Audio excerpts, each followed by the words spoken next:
Imagine waking up feeling clear, calm, and ready to focus deeply on what matters most to you.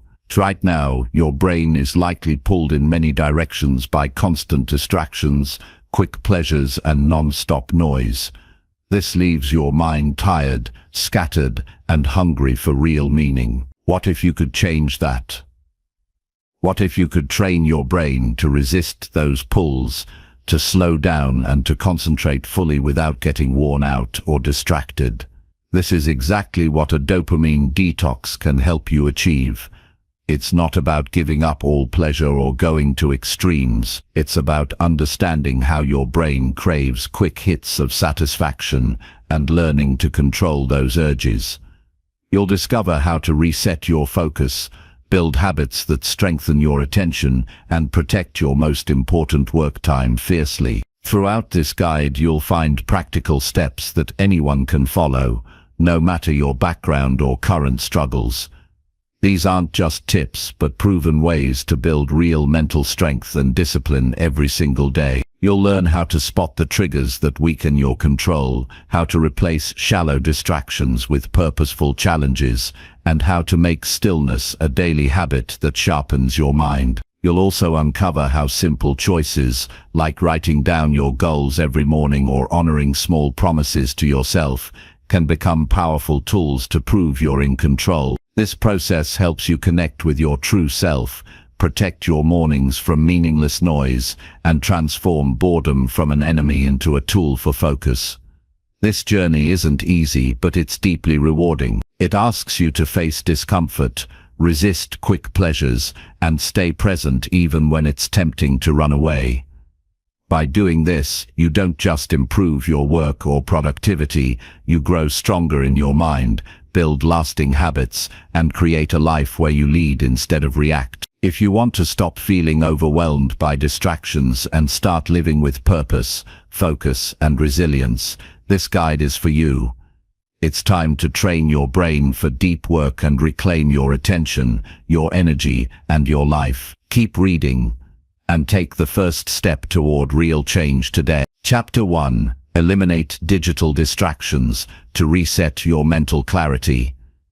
Every day, people wake up and immediately reach for their phone. Before they've even spoken a word, stretched their bodies, or looked outside the window, they've already consumed more information than their great-grandparents did in an entire week. Notifications, news alerts, viral videos, and endless scrolling have become the background noise of modern life. It all seems normal. But normal doesn't mean healthy, and certainly not clear. Mental clarity is not something that comes to us passively. It's something we create, something we earn. In a world full of distractions, particularly digital ones, mental clarity becomes a rare and valuable strength. You can't build deep focus or real discipline until you reclaim control of your attention. And you can't control your attention if something else is constantly hijacking it. Every ping, every buzz, every scroll might seem harmless, but each one costs you something. It takes a piece of your attention, a bit of your energy, and over time it steals your ability to sit with yourself, think deeply, and act with purpose. That's the real danger of digital distractions. It's not the device, it's what it's doing to your mind without you even realizing it. Digital distractions train your brain to be reactive instead of intentional. They condition you to seek novelty instead of clarity. The constant stimulation wires your brain to expect instant rewards, which makes it nearly impossible to concentrate on anything difficult, meaningful, or long-term. This is not about quitting technology or going off-grid. This is about creating a life where your tools serve you, not the other way around. Start by recognizing what's happening in your daily life. How often are you switching between apps? How quickly do you reach for your phone when there's silence? How much time are you losing in between tasks just by checking something real quick? These micro moments of distraction add up. They fragment your attention and train your brain to function in a scattered way.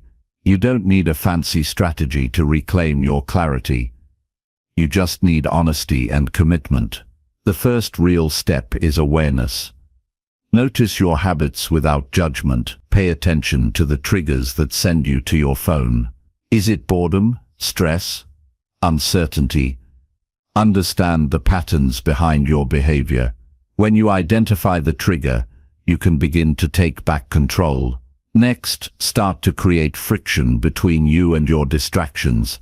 Don't rely on willpower. Change your environment. Turn off non-essential notifications. Remove apps from your home screen. Use website blockers during work hours. Put your phone in another room when you need to concentrate.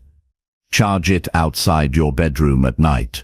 These aren't extreme steps, they're simple changes that protect your attention. And over time they change the way your brain functions. Your brain is always adapting. When you stop giving it constant digital stimulation, it learns to function at a different rhythm. At first, this will feel uncomfortable. You might feel restless or bored. That's normal. That's your brain adjusting to a new state. One where it doesn't rely on constant hits of dopamine to feel engaged. The discomfort is not a problem. It's a signal of change. Mental clarity comes when you remove the noise. It's the result of subtraction, not addition. When your mind is not overwhelmed with inputs, it starts to settle. You begin to notice your thoughts, hear your inner voice, and focus more easily. You start to feel a kind of mental stillness that's rare in this overstimulated world. That stillness is where real thought, creativity, and action begin. This doesn't mean you should avoid all digital tools. It means you use them with intention. If you're going to check email, schedule it. If you're going to scroll social media, limit the time and use a timer. If you're using a device for entertainment, be fully aware of that choice. Don't slip into it without realizing. When you bring awareness to your digital habits, you bring control to your life. A strong and clear mind doesn't happen by accident. It's the result of disciplined choices, repeated daily. Choosing to turn your phone off an hour before bed. Choosing to read a book instead of browsing mindlessly. Choosing to work on something difficult without checking for messages every 5 minutes. These aren't small choices, they are acts of self-respect. Each time you resist a digital distraction, you send yourself a powerful message. You are in control. That message builds confidence, it builds clarity, it builds trust in yourself. Over time, those little decisions turn into a new identity, one that doesn't need constant stimulation to feel whole, one that is capable of sitting with discomfort, focusing on what matters, and thinking deeply. If you want to do meaningful work, you have to eliminate meaningless noise. You can't create anything valuable if your mind is constantly jumping from one tab to another. Creativity, strategy, and insight all require space. They need silence. They need a mind that isn't being pulled in 10 different directions. That kind of mind is rare, but it can be built. Understand this truth deeply. Your attention is your life. Where your attention goes, your energy flows. Where your energy flows, your results grow. If your attention is scattered, your life will feel scattered. If your attention is focused, your life will become clear and powerful. That clarity is not something anyone can give you. It's something you must protect. Start with small wins. Try going 1 hour in the morning without touching your phone. Use that time to think, move, write, or just be still. See how different your day feels. Notice how your mind reacts when it's not being constantly stimulated. Then slowly build from there. Add another hour, then another. Build daily spaces where your mind can breathe. Eventually, you'll realize that most of what you used to check wasn't urgent. It wasn't important. It was just habit. You were feeding a system that didn't serve you. But once you break that cycle, you begin to build a system that does. A system where you are fully present, where you're not chasing notifications, but building something lasting, something meaningful. Distraction is a form of avoidance. When we constantly reach for something to look at, we're often trying to avoid something within ourselves. A fear, a thought, a feeling. But those things don't go away just because we ignore them. They wait, they grow, and they drain us quietly. When you remove the distractions, you face yourself, and that's when real growth begins. You can't improve what you won't face. Clarity isn't just about focus, it's about honesty. When your mind is clear, you can see your values. You can see your flaws. You can see your potential. And that's when you can begin to change. You don't need to know the entire path. You just need to see the next right step. And you can't even do that if your mind is clouded by noise. This is your life. This is your mind. You get one. Guard it. Protect it. Don't let every little notification interrupt your peace. Don't let someone else's algorithm decide what you think about today. Take that power back. Make space to hear yourself, think, to sit in silence, to work on something real, to do what matters, not just what's easy. In the end, digital distractions aren't just stealing your time. They're stealing your attention, your energy, your purpose, your potential. The cost is invisible but immense. But the good news is, the solution is within reach. You don't need to do anything extreme. You just need to start choosing clarity over chaos, intention over impulse, focus over noise. Once you taste that mental clarity, when your mind feels calm, your thoughts feel sharp, and you're fully present in your work and life, you'll never want to go back. You'll begin to live on your own terms. You'll start to feel power in your quiet. You'll realize that true freedom isn't in doing more, it's in needing less. You are not meant to be constantly stimulated. You are not designed to multitask every minute of the day. Your mind was built for depth, for silence, for vision. Give it the space it needs to return to its natural strength. Your clarity is not gone, it's just buried. Under the noise, under the apps, under the endless input, but it's still there waiting for you to return. So begin now. Turn off the noise, choose stillness, reclaim your attention, and watch how everything else in your life begins to shift. Not overnight, but steadily.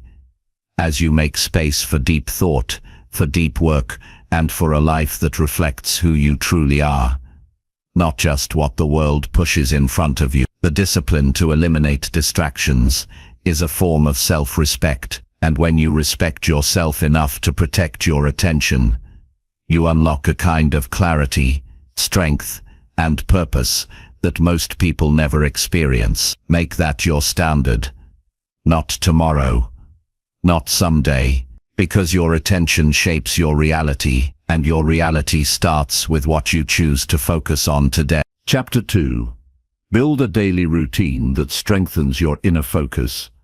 There's something powerful about starting your day with purpose. Before the world can get to you, before the noise begins, you decide who you're going to be and what kind of day you're going to live. That power isn't found in a single action or grand decision.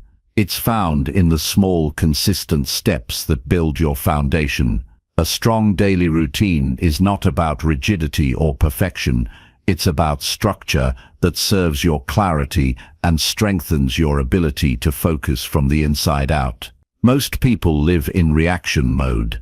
They wake up and immediately check their phone, read the news, reply to messages, and get pulled into other people's priorities. They begin the day behind and try to catch up from there. When you live this way, your attention is fragmented, your energy is scattered, and your ability to focus weakens over time. To build inner focus, you have to take control of the way your day begins and the way it flows. You have to create a system that protects your attention and gives your mind a clear path to follow. A routine is not just a schedule, it's a commitment to how you want to live. It's a way to tell your mind and body every single day that you're in charge. The more consistent your routine becomes, the less mental energy you waste on deciding what to do next. That energy is preserved for the work that actually matters, the work that requires real focus, presence and depth. The brain craves pattern. When you give it a clear and meaningful structure, it adapts to it. Over time, focus becomes your natural state, not something you have to fight for. Start by identifying the moments in your day that have the highest leverage. The morning is one of them. What you do in the first hour after waking sets the tone for your entire day.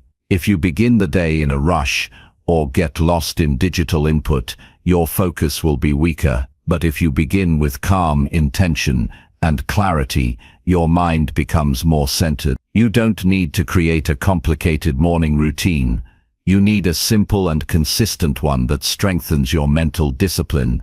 Give yourself time in the morning without screens. Create space to move your body, clear your mind and reflect. Write down your goal. Read something that fuels your mind. Drink water.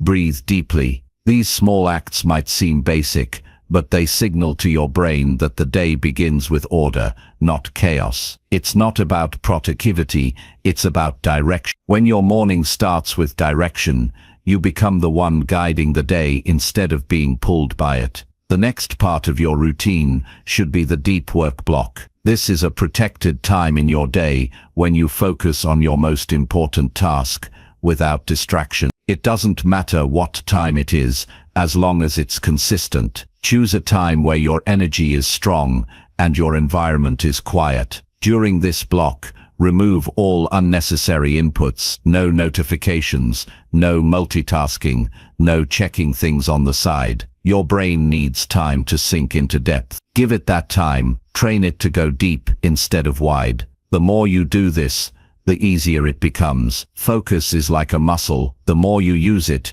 the stronger it gets. After the deep work block, your routine should allow for recovery. Mental focus is intense and requires rest. Build small breaks into your day where you step away from work, not to scroll or distract yourself, but to reset your mind. Go outside, stretch, breathe. These pauses allow your brain to recover and prepare for the next round of focus. Without breaks, your attention becomes dull and scattered. The rest of your day should follow a rhythm that matches your energy. Align high-focus tasks with high-energy periods. Reserve lighter tasks for when your mind naturally dips. This kind of awareness helps you work with your brain, not against. But none of this happens unless you build a structure that supports it. A routine is not about squeezing more into your day, it's about removing what doesn't matter so you can give more to what does. Discipline is built through repetition.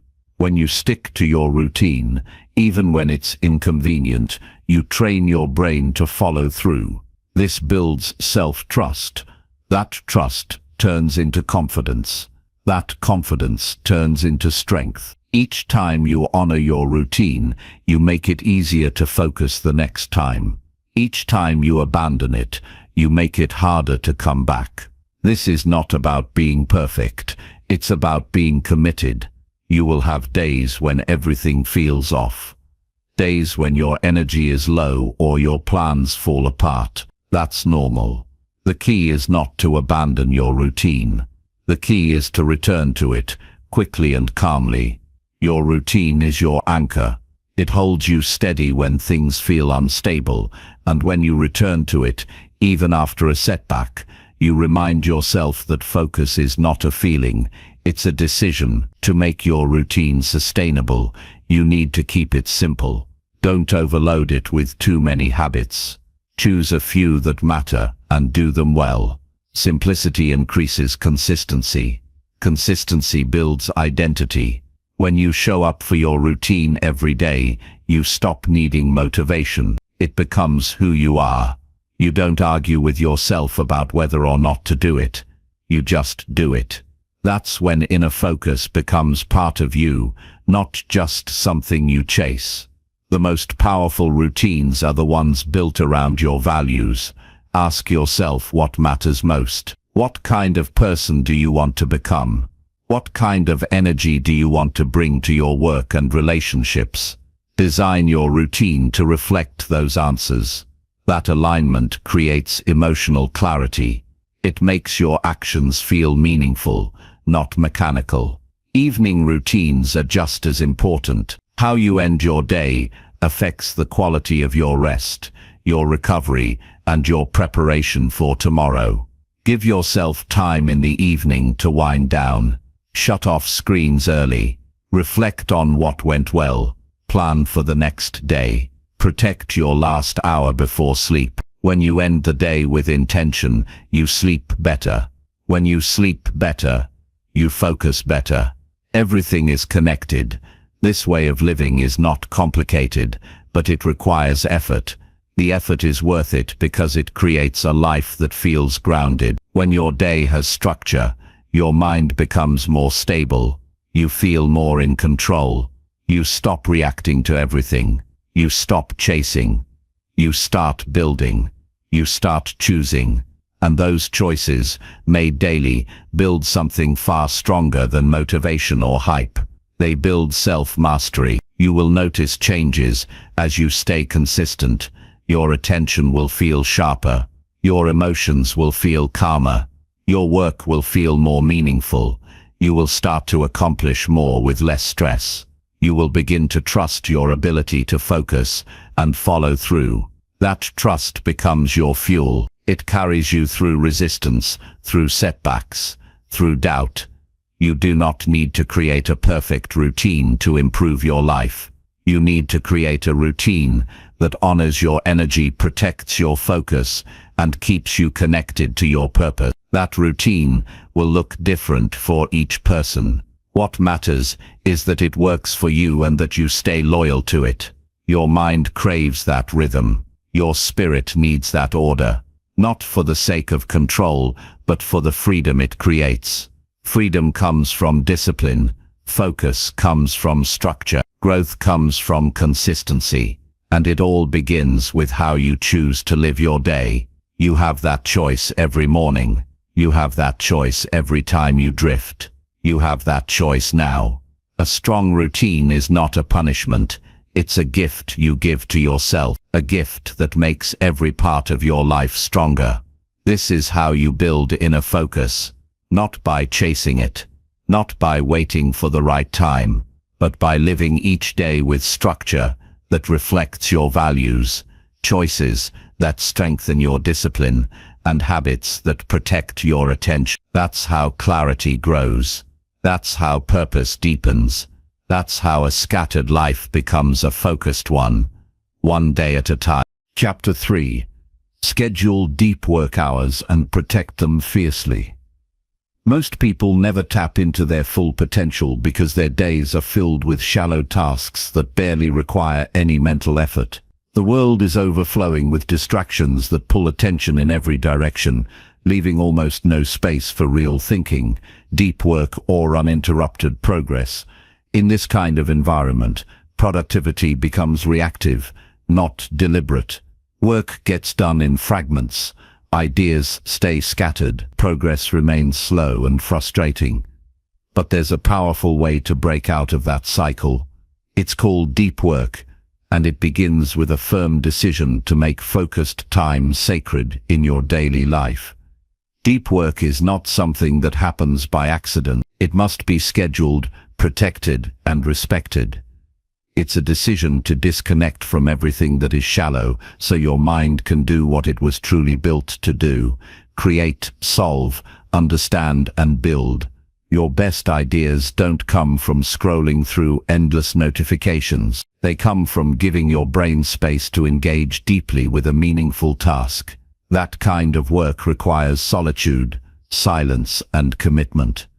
You can't drift into deep work, you must prepare for it. Start by setting a specific time in your day that will be dedicated to uninterrupted focus. This isn't something you squeeze in when everything else is finished. This is the priority. Block off a time where you can be alone, where there will be no meetings, no messages, and no digital interruptions. Give this time the same weight as you would give a critical appointment. You are not waiting for free time to appear. You are creating space on purpose. Once you've identified your deep work hours, treat them with seriousness. Don't leave them unguarded. Don't allow exceptions to become excuses. If someone asks for your time during those hours, you say no. If a distraction arises, you push it aside. You are protecting something valuable, your ability to produce meaningful results. During deep work, your attention is a tool, not a target. You are not reacting. You are creating. You don't need to work for 10 hours straight to feel progress. A single hour of focused work is more valuable than 5 hours of fragmented effort. When you're fully locked in, your brain enters a state of flow. Time moves differently. You lose awareness of distractions. You become absorbed in the task. That's when breakthroughs happen. That's when momentum builds. That's where the real progress begins. To make this possible, you must remove what gets in the way. Keep your phone far from reach. Silence every alert. Close every tab that isn't essential to the task. Clear your space. Create an environment that invites focus, not resistance. If your surroundings are full of noise and clutter, your mind will reflect that. You are creating a container for concentration. Every small detail matters. Before you begin each deep work session, decide exactly what you're going to work on. Don't wander into your time without direction. Choose a single task, set a clear outcome, know what progress looks like. This removes ambiguity and builds momentum. The more precise you are, the more productive you become. Vagueness is the enemy of focus. Clarity sharpens it. Don't wait until you feel like it. Deep work is not about inspiration, it's about discipline. Your brain won't always be ready. Some days you'll feel scattered. Some days you'll feel tired. That doesn't matter. Show up anyway. The act of showing up, even when it's hard, strengthens your mind. You're teaching yourself to push through discomfort. That is how resilience grows. When you commit to a routine of focused work, your brain adapts. You build cognitive endurance. Tasks that once felt heavy start to feel manageable. Distractions lose their grip. Focus becomes easier to enter and sustain. You're not just working better, you're becoming someone who works better, someone who is reliable, grounded, and intentional with time and energy. Avoid the trap of multitasking. Even during deep work, it's tempting to toggle between tasks, to quickly check something, to open one more tab. Resist it completely. Every switch comes with a cost. Your brain takes time to reorient, to regain flow, to reconnect with depth. Stay with one task, follow it through. That singular focus is what produces real quality and speed. Protecting deep work time also means protecting your energy outside of it. What you eat, how you sleep, how you move, all of it matters. A tired body makes a distracted mind. Take care of yourself not just to feel better, but to focus better. A sharp mind is not a random gift. It's the result of how you live, how you think, and how you treat your time. It's easy to believe that constant busyness equals progress, but real results come from focused effort, not scattered activity. You can spend an entire day being busy and accomplish very little that actually matters, or you can spend 2 deeply focused hours and make real, measurable progress. Quality beats quantity every time, especially when it comes to mental work. This approach will separate you from most people. Most are addicted to distraction.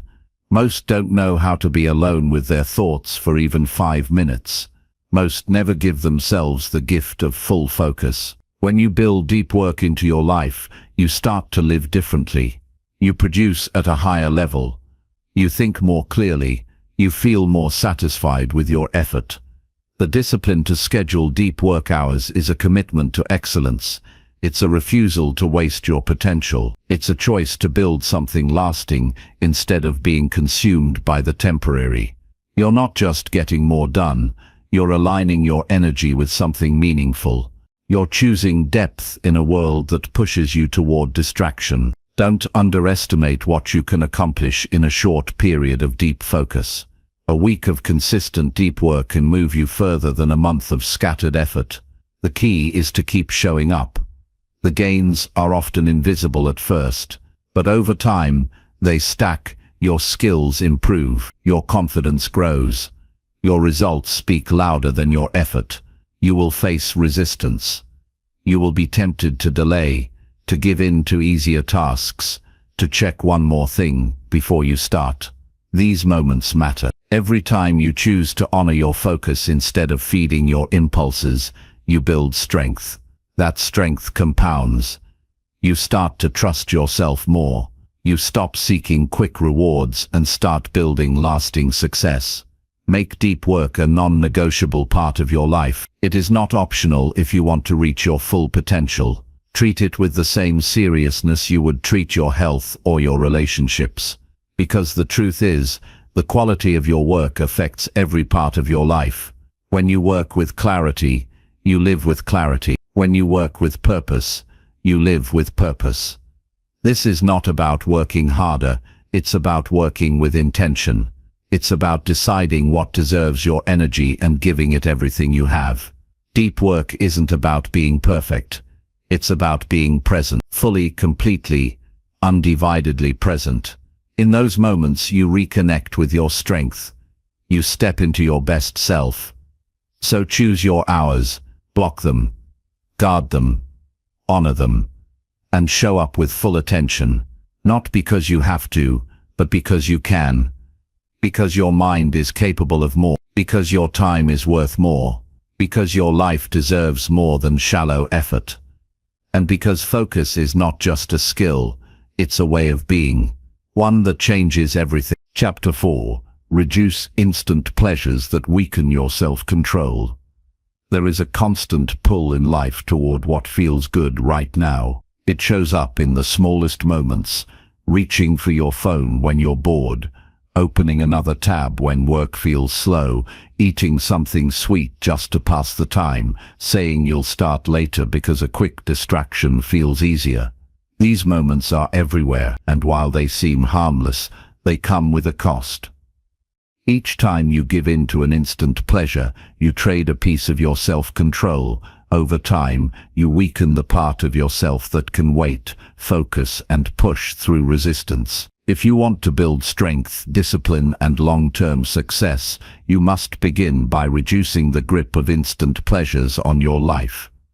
The problem is not the pleasure itself, it's the need for it. It's the reflex. It's the inability to sit with an urge and not act on it. That's what keeps you from growing.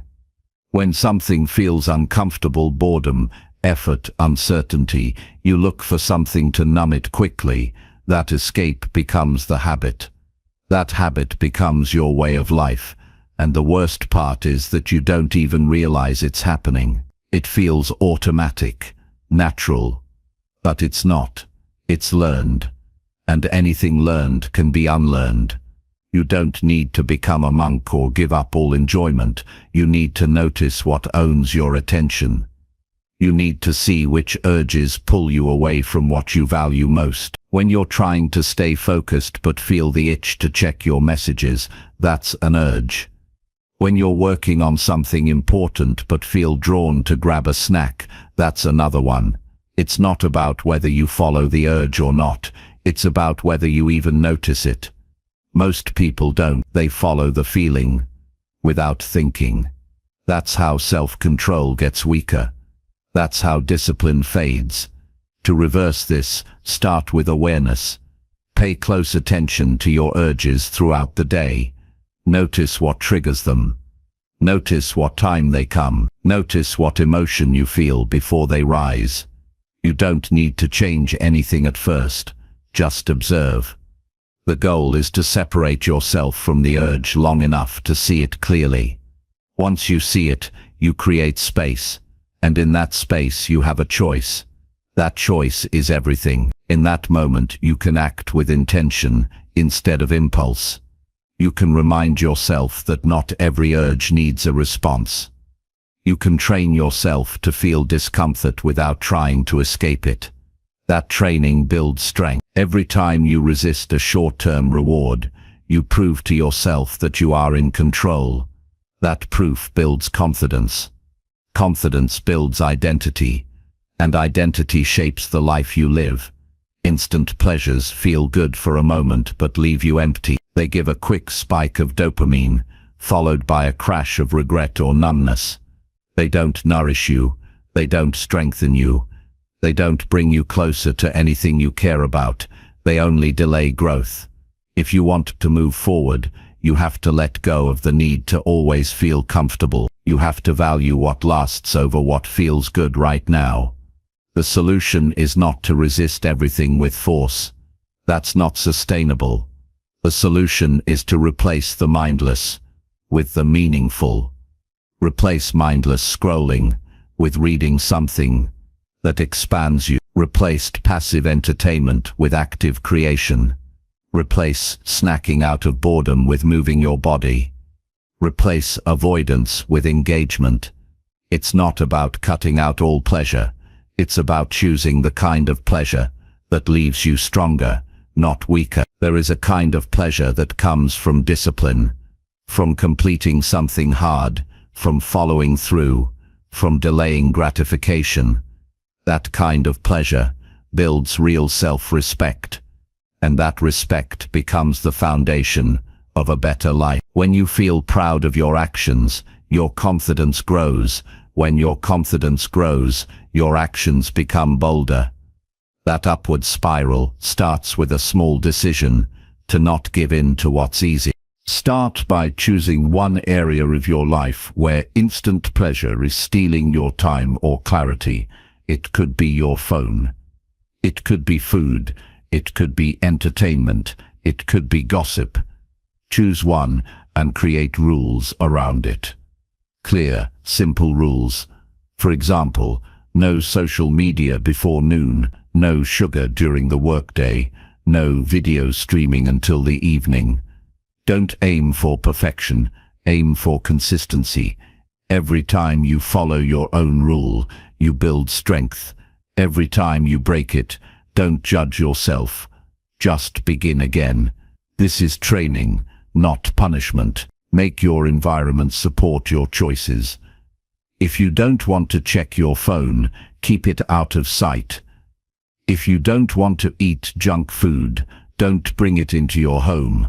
If you want to reduce mindless input, unfollow accounts that drain you. If you want to stop wasting time, delete the apps that trap you. Don't rely on willpower alone. Design your surroundings to make the better choice easier. You'll notice something powerful when you start this process. At first, resisting urges feels uncomfortable. It almost hurts, but over time, that discomfort fades. Your brain adjusts. It stops craving the easy fix. It stops expecting constant pleasure. And in its place, a deeper satisfaction grows. The satisfaction of control, the strength of delayed reward, the pride of inner stability. This is where real power lives, in the quiet confidence that you can say no to what doesn't serve you, in the stillness that comes from not needing constant stimulation, in the clarity that comes from choosing what aligns with your purpose. The more you reduce the pull of instant pleasures, the more focused and resilient you become. Your self-control is like a battery. If you waste it on meaningless choices, you'll have none left when it matters. But if you protect it, if you guard it and grow it, you'll have the strength to follow through when others quit. You'll have the endurance to keep going when it gets hard. And you'll build a life rooted in meaning, not distraction. There is freedom in saying no, not because you're denying yourself, but because you're choosing something greater. You're choosing growth over comfort, discipline over impulse, progress over escape, and that choice made daily is what transforms you. Not with noise, not with hype, but with quiet, steady power. You don't need to change everything overnight. Start with one decision, one urge you don't follow, one habit you replace, one rule you commit to. From there build brick by brick, step by step, each day a little stronger, each day a little clearer, and in time you'll look back and realize you're no longer controlled by what once owned you. The world will keep offering you shortcuts, distractions, and quick fixes, but none of them will give you the depth, strength, or satisfaction you're truly looking for. That comes from within, from choosing what's hard over what's easy, from acting with purpose when your impulses tell you to quit. That's the real reward. That's the life worth building. Train yourself to wait. Train yourself to sit with tension. Train yourself to act with patience. The more you do, the less dependent you become on the surface-level rewards that fade quickly, and the more you rely on your own inner discipline to carry you forward. That discipline becomes your quiet superpower. You were not made to chase every craving.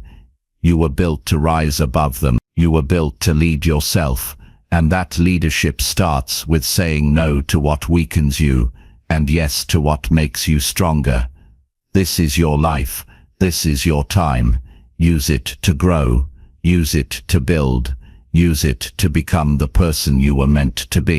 Chapter 5. Create intentional habits that align with your core goals. There is a difference between being busy and being intentional. Many people fill their days with effort, movement, and activity, but never move closer to the life they truly want. They follow routines that were never designed to support their values.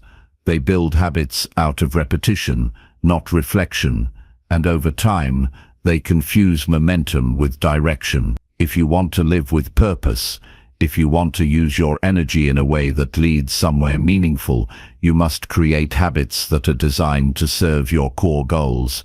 Not what's popular, not what feels good temporarily, but what actually supports the vision you hold for your life. Intentional habits are not created by accident. They are built through clarity and consistency. Before you build any habit, you need to understand exactly what you are trying to achieve and why it matters. Without that clarity, you will chase goals that belong to other people or fall into patterns that feel productive but lead nowhere. You cannot afford to live on autopilot. You must know where you're going. You must ask yourself the hard questions. What do I want to build? Who do I want to become? What kind of life do I want to live? These answers become your compass. Without them, even your best effort will lack direction. Once you know what you want, the next step is to break that vision down into specific behaviors. These are the daily actions that move your goals from thought into reality. This is where intention meets discipline. Big goals don't require big actions. They require consistent ones. You don't need to do more. You need to do the right things repeatedly. You need to make your actions match your values. That alignment is where strength and progress come from. You may want to be healthy, but if your daily habits include poor sleep, mindless eating, and no movement, your life will not reflect that desire. You may want to be financially free, but if your habits include emotional spending and avoiding responsibility, your reality will not match your goal. You may want to be focused and calm, but if you begin each day with chaos, noise, and digital overload, your mind will not serve you the way you need. This is not about perfection, it's about honesty. If your habits don't support your goals will never materialize. To build intentional habits, you must simplify. Focus on fewer things, done better. Choose no more than 3 habits that directly support your top goals.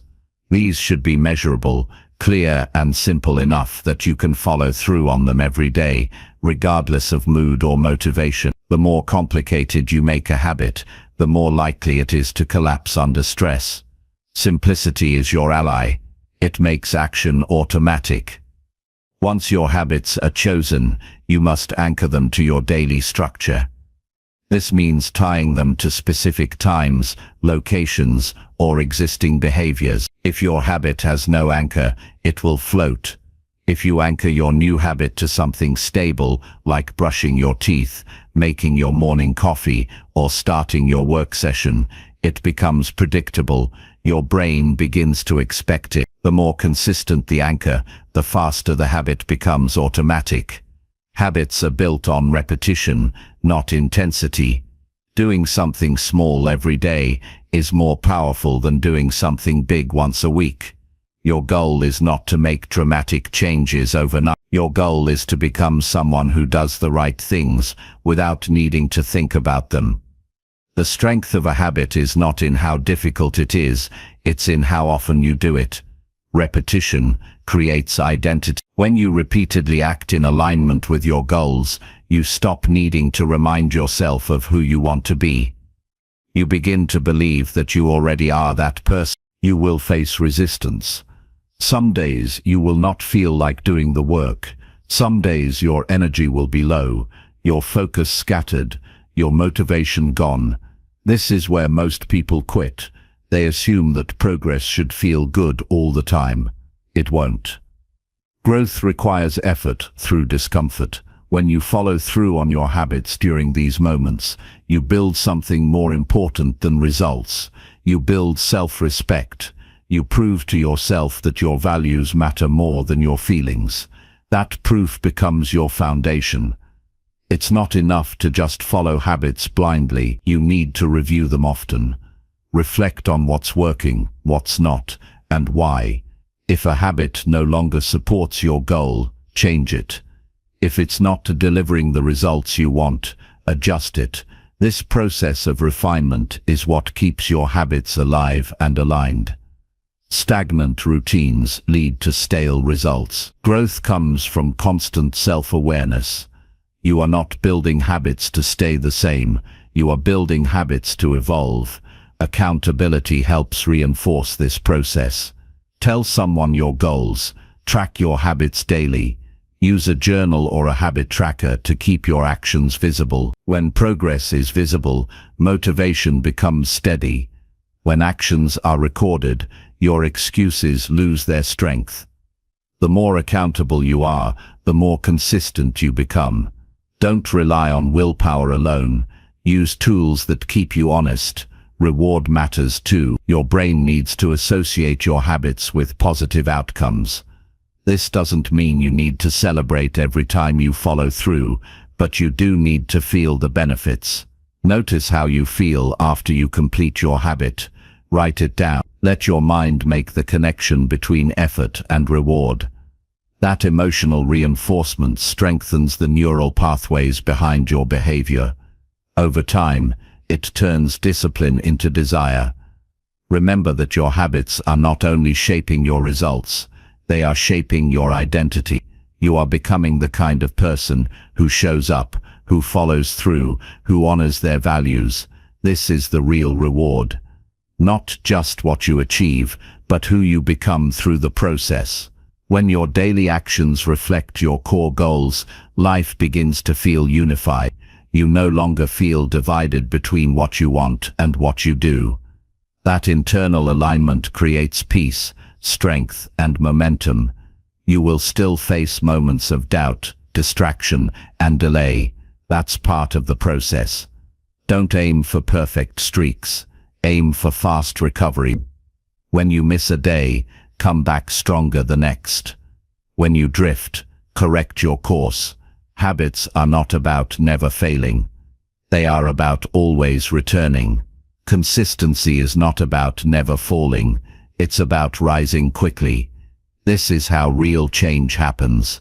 Not by waiting for the right time, not by setting vague intentions, but by building habits that serve your values, starting today. Every choice you make is either aligned or misaligned. Choose alignment. Choose actions that reinforce your goals, your strength, your growth.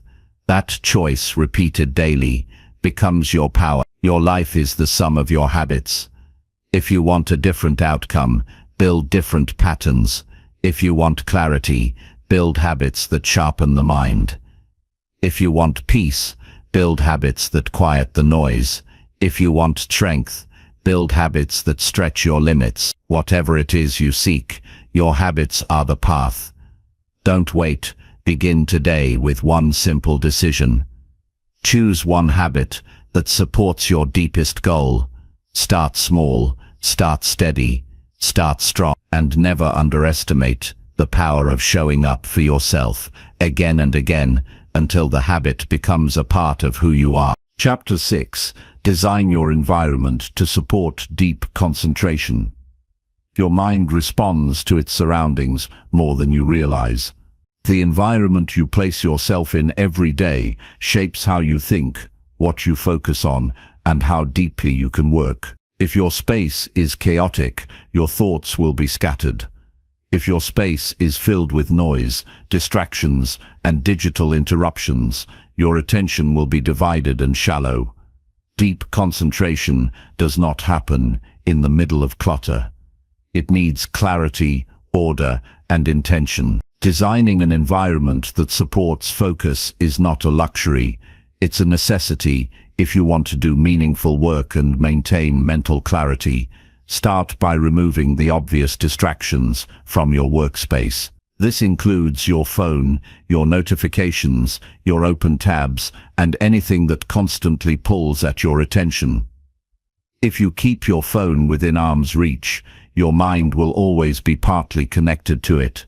Even if you're not using it, just seeing it creates mental noise. Put it in another room, turn it off, or use tools that block access during focused hours. The fewer temptations you have in sight, the easier it becomes to focus deeply. Focus doesn't fail because you're weak. It fails because your environment constantly invites distraction. Clean your space. A cluttered desk often leads to a cluttered mind.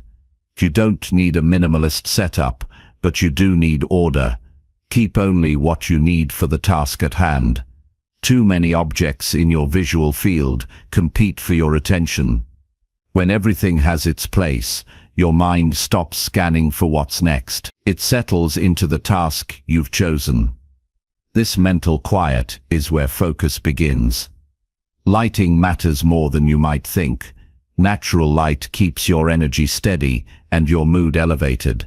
If possible, work near a window or use lighting that mimics daylight. Avoid working under dim or flickering lights, as they can cause fatigue and drain your focus faster. The goal is to support your alertness without overstimulation. Small adjustments in lighting can create a significant shift in how your brain functions while you work. The sounds around you either support your concentration or break it. Some people work best in silence. Others benefit from soft background noise or instrumental music. What matters is choosing sound intentionally, not passively accepting whatever noise surrounds you. If your environment is filled with random conversations, TV noise, or unpredictable interruptions, you won't enter deep work. Use noise-canceling headphones, ambient playlists, or even white noise to block out distractions. Your auditory environment is a crucial part of your mental state. If you work from home or a shared space, set boundaries. Let the people around you know when you're entering focused work. A closed door, a signal, or a quiet agreement can protect your time and mental energy. Deep concentration is fragile. It breaks easily with interruption. Every time someone calls your name or asks a question mid-thought, it takes time and effort to return to that level of focus. Protecting your space is not selfish, it's necessary if you want to produce work that matters. Temperature, posture, and even scent can affect how your mind works. If you're too cold or too warm, your comfort becomes a distraction. If your chair or desk setup strains your body, your attention will drift to the discomfort. Design your space to support comfort and posture. Use a chair that supports your back. Keep your monitor at eye level. Eliminate pain points so that your full attention can stay on the task. Scent is often overlooked, but it influences mood and cognition. Certain smells like peppermint, lemon, or eucalyptus can stimulate alertness. Others, like lavender, can reduce stress. You don't need to overwhelm the space, but even a subtle scent can help signal to your brain that it's time to focus. This creates a multi-sensory cue, strengthening the association between your environment and deep work. Design your digital environment with the same care. Your desktop, browser, and apps should be organized for focus, not distraction. Close unnecessary windows. Use full screen mode. Hide your dock or toolbar if possible. Use website blockers if you tend to wander online. The more friction you place between yourself and distraction, the more likely you are to stay engaged. Build a digital space that reflects clarity and purpose. You don't need expensive tools or a perfect office. You need a space that signals to your brain, "This is where we focus." That message becomes stronger with every session. Over time, just entering your work area can put you into a state of readiness. Your environment trains your brain. Make sure it's training it in the right direction. Create a startup ritual. This is a short series of actions you perform before every focused work session. It might include adjusting your chair, turning on your light, putting on headphones, opening your notebook, and setting a timer. These repeated steps act as a mental switch. They help your brain transition from scattered to centered. The ritual doesn't need to be long, it just needs to be consistent. A similar principle applies when ending your session. Have a shutdown ritual. Close your tabs, file your notes, reflect on what you accomplished. Physically walk away from your workspace to mark the end of that mental effort. This creates separation between deep work and the rest of your day. It keeps your mind from dragging unfinished thoughts into your downtime. Be mindful of visual cues in your environment. If your space is filled with reminders of other unfinished tasks, your attention will fracture. Remove anything that signals unrelated work.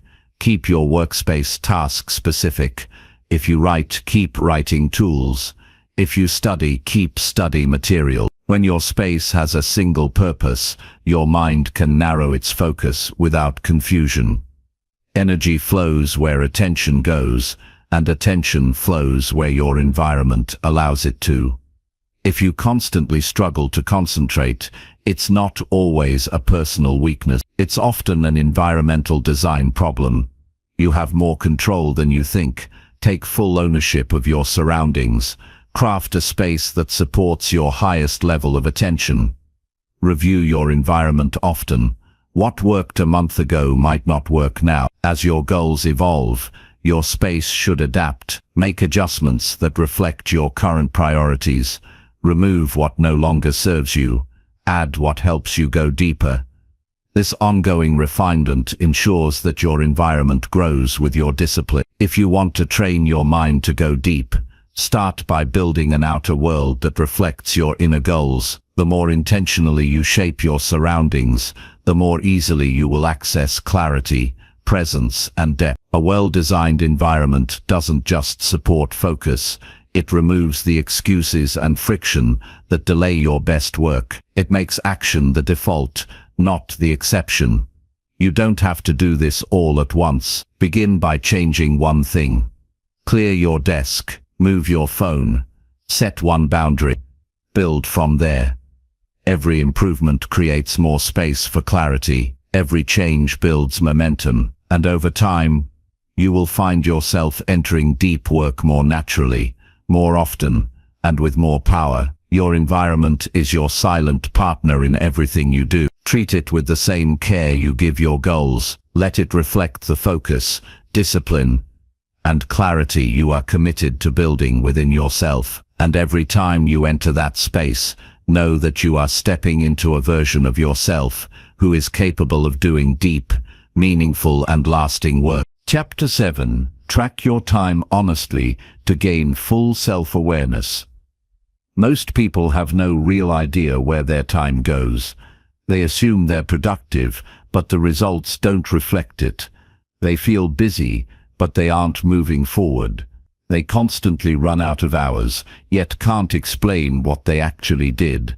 Time slips through their fingers in small, quiet ways, scrolling, switching, wandering, avoiding. And because there's no clear record, there's no real accountability. But if you want to develop true self-awareness and take ownership of your life, you must begin by tracking your time with complete honesty. You must see how your hours are actually spent, not how you believe they're spent. This one practice will change how you think, how you work, and how you live. Time tracking isn't about judgment or punishment. It's about clarity. When you track your time, you shine a light on your behavior. You discover patterns, you see inconsistencies, and you uncover truths that would otherwise remain hidden. It's uncomfortable at first, because it forces you to face the gap between your intention and your action. But that discomfort is where real growth begins. When you know how your time is spent, you can start to change how your energy is used. And when your energy is used with purpose, progress becomes a natural result. The first step is to start with full transparency. For the next 7 days, write down what you do every hour.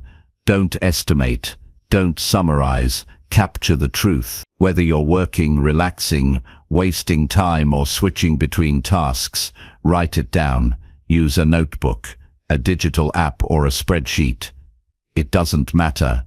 What matters is that you record every activity in real time or at regular intervals. This is not for anyone else. This is for you. You're building a mirror that reflects your habits clearly.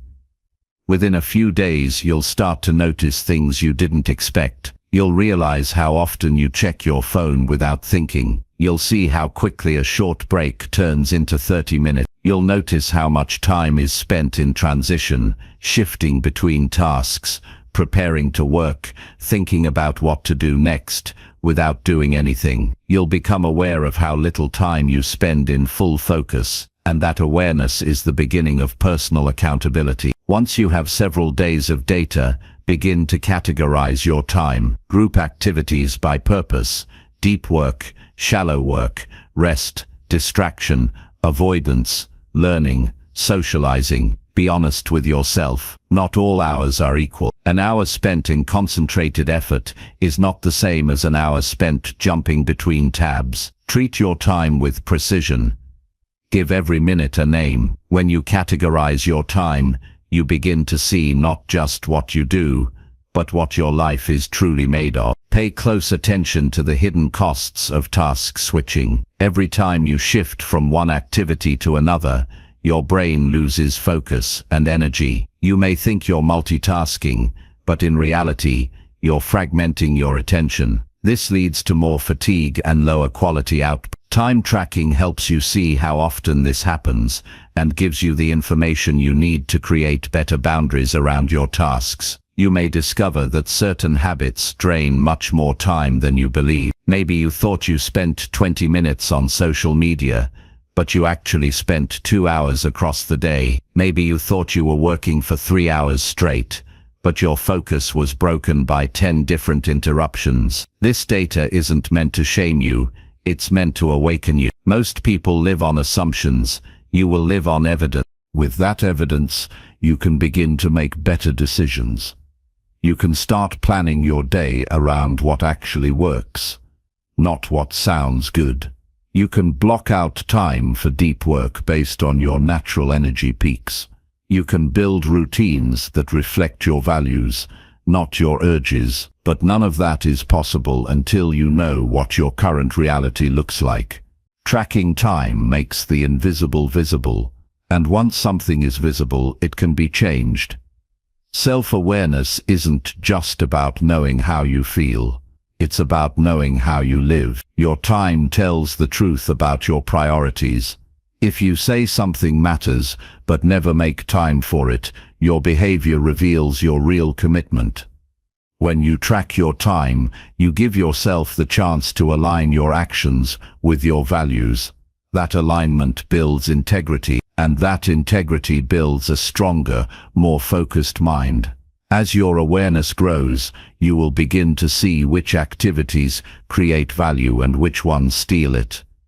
You'll notice which parts of your day energize you and which parts drain you. You'll see which hours are your most productive and which are your most vulnerable to distraction. This insight allows you to redesign your schedule based on your strengths. Rather than forcing yourself into systems that don't fit your reality, you don't need to track time forever, but you must do it long enough to understand your patterns clearly. A few focused weeks can transform the way you think about productivity and attention. The goal is not to become a machine that works every second.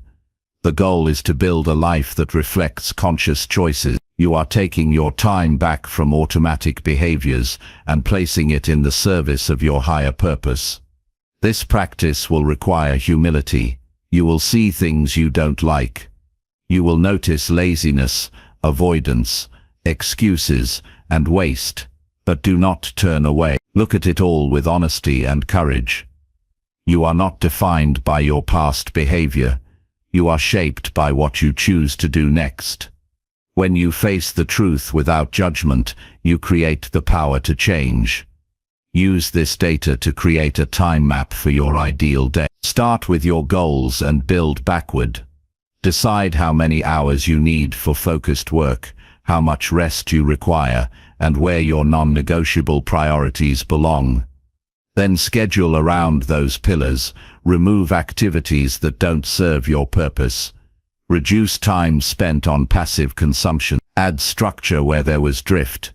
You are not filling time, you are directing it. Build in regular check-ins to reflect on how your time aligns with your progress. Weekly reviews are powerful tools. Ask yourself what went well, what needs improvement, and what changes are needed for the coming week. These small moments of reflection keep you from falling into old patterns. They keep your awareness sharp, and sharp awareness is the foundation of meaningful change. Over time, your relationship with time will shift. You will stop saying, "I don't have time," and start saying, "I didn't make time." You will stop blaming your schedule and start owning it. You will stop chasing productivity hacks and start building a life rooted in clarity and discipline. Your time is not something you find, it's something you make. And you make it with every choice you commit to. Time is the most valuable resource you will ever have. It cannot be recovered. It cannot be replaced. But it can be respected. It can be directed, and it can be used to build a life of focus, strength, and impact. But only if you begin by seeing the truth of how it's currently used. Track your time, own your time, and step into the kind of life that only clarity can create. Chapter 8. Train your brain daily to delay short-term rewards. The ability to delay short-term rewards is one of the most powerful skills a person can develop. It's not glamorous, and it rarely feels good in the moment, but it builds something that cannot be faked, real control over your own mind.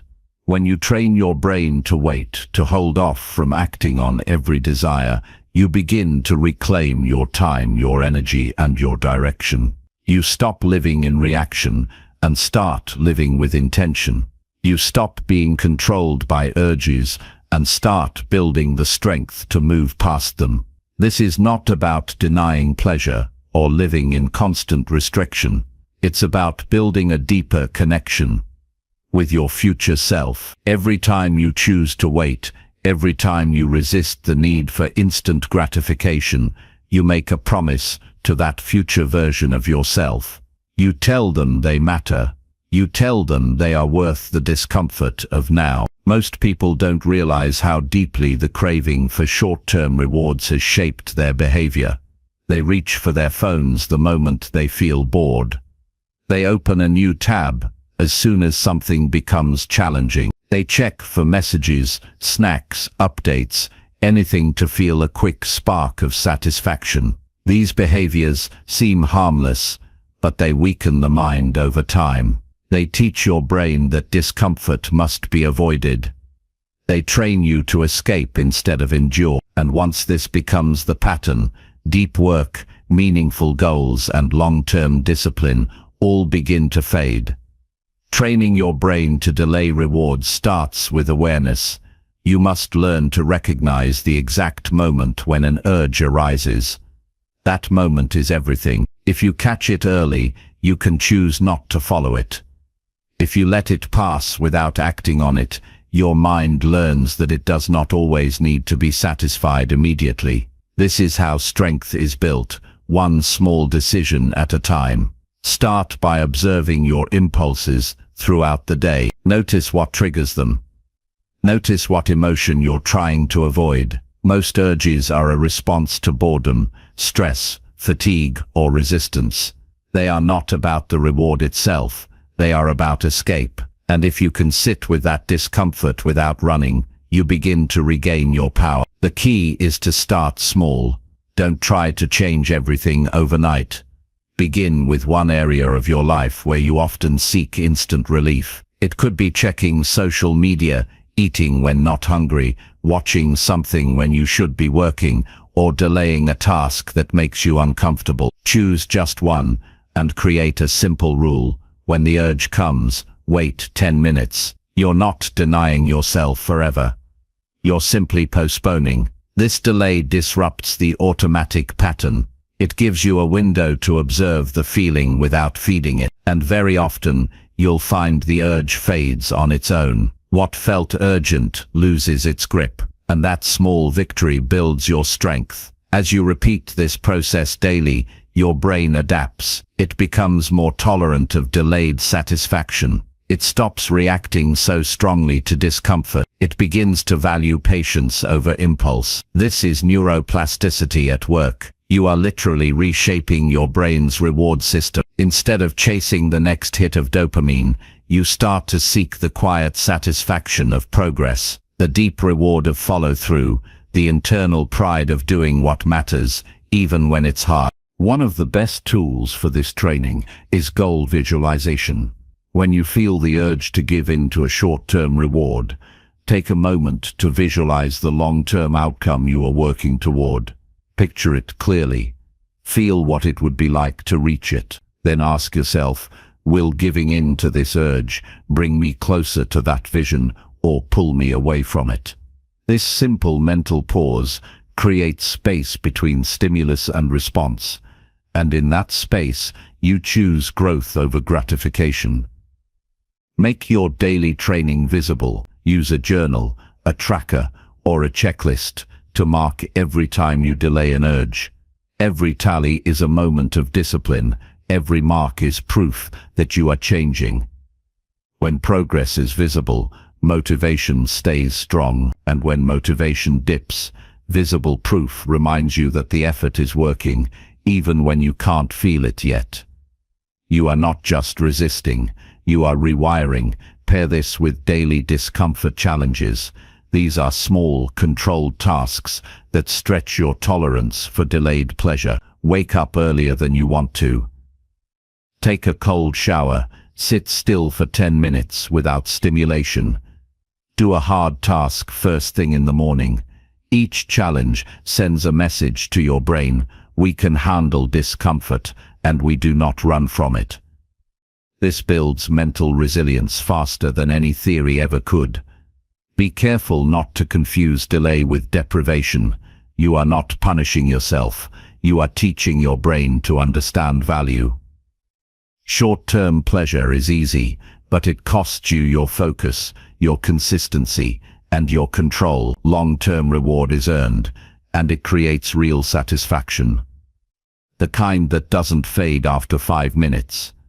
The kind that builds self-respect. That respect grows every time you act in service of your highest priorities instead of your lowest cravings. This is not about removing all joy from life. It's about choosing the right kind of joy. One that is earned, not chased. One that supports your goals, not distracts from them. When you delay gratification, you don't become miserable. You become powerful. You stop reacting to every pull. You stop feeding every craving, and you start building a kind of inner strength that carries over into every part of life. As you progress, your entire mindset begins to shift. You stop seeing urges as enemies. You see them as opportunities to practice. Every craving becomes a chance to grow. Every delay becomes a win. This momentum compounds. Your discipline gets stronger. Your goals feel closer. Your mind becomes quieter. The noise of constant want fades, and in its place, you discover clarity. You will still slip at times. That's not failure. That's training. The point is not to be perfect. The point is to get better at noticing, pausing, and choosing with intention. Some days will feel easier. Some will feel like a battle. But every decision to wait, to breathe, to act on purpose instead of impulse is a victory. These victories build a life of focus, direction, and deep fulfillment. Eventually, delaying short-term rewards becomes less of a struggle and more of a habit. You feel the urge, acknowledge it, and continue forward. It doesn't own you anymore.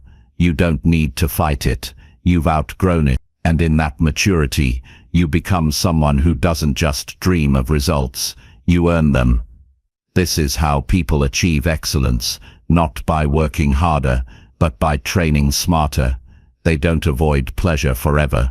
They simply choose when and how to engage with it. They understand that freedom doesn't come from indulging every feeling. It comes from having the strength to wait, to hold, to focus. And when the reward finally comes, they're ready to receive it fully, because they've earned it through patience, effort, and consistency. Every day is a chance to build that strength, not with grand gestures, but with small choices. One urge resisted, one pause taken, one reward delayed. Stack enough of these, and you build the kind of mind that no longer needs to escape discomfort. A mind that works with intention, a life that reflects true control, and a future that is no longer built on reaction, but on purpose. Chapter 9. Limit mindless content that drains your mental energy. Every piece of content you consume shapes how you think, feel, and act. Most people underestimate the mental cost of what they allow into their minds. They assume that scrolling for a few minutes, watching a short video, or listening to background noise has no real effect. But these moments add up, not just in time, but in energy. Mindless content slowly drains your focus, weakens your attention span, and fills your head with noise that lingers far beyond the moment it's consumed. It's not just about the minutes you lose. It's about the clarity, direction, and strength that get pulled away from you without warning. The brain is constantly responding to the information it receives.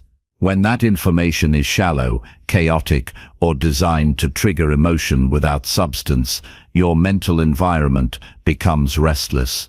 You feel scattered without knowing why. You lose the ability to sit still, think deeply, or stay present. Mindless content rewires your brain to crave stimulation, not understanding. It builds habits of consumption over creation. And once those habits are strong, even moments of silence feel unbearable. You reach for noise without thinking.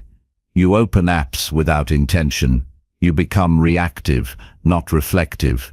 To regain control over your mental energy, you must begin by becoming brutally honest about what you're consuming. Start paying attention to how you feel after watching, reading, or listening to something. Does it leave you energized, informed, or inspired? Or does it leave you numb, anxious, or distracted? The effects of mindless content are subtle at first, but once you begin to notice the patterns, the cost becomes obvious. Your peace is too valuable to waste on things that bring no return. Begin reducing input that doesn't serve you. This doesn't mean cutting yourself off from the world. It means being selective. It means asking yourself whether each piece of content supports the kind of life you want to build.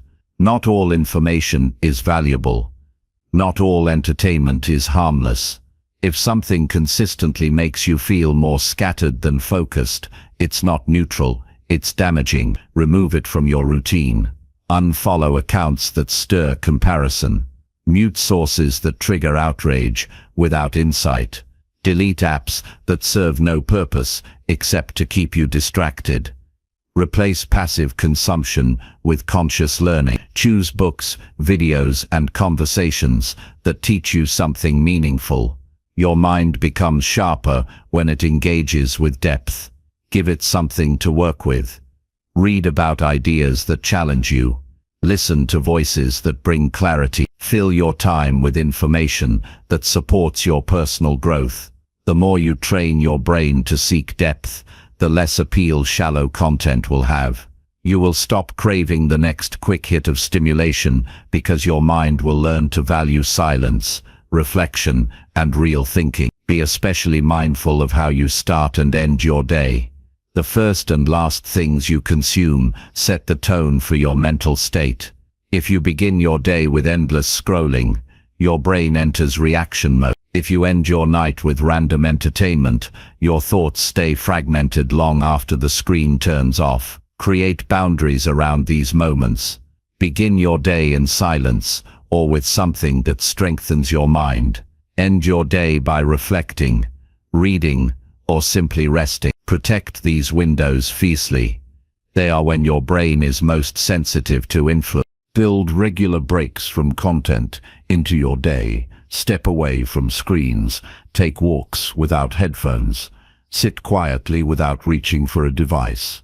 These moments feel unnatural at first because your brain is used to constant stimulation, but over time you'll begin to feel something rare: mental stillness.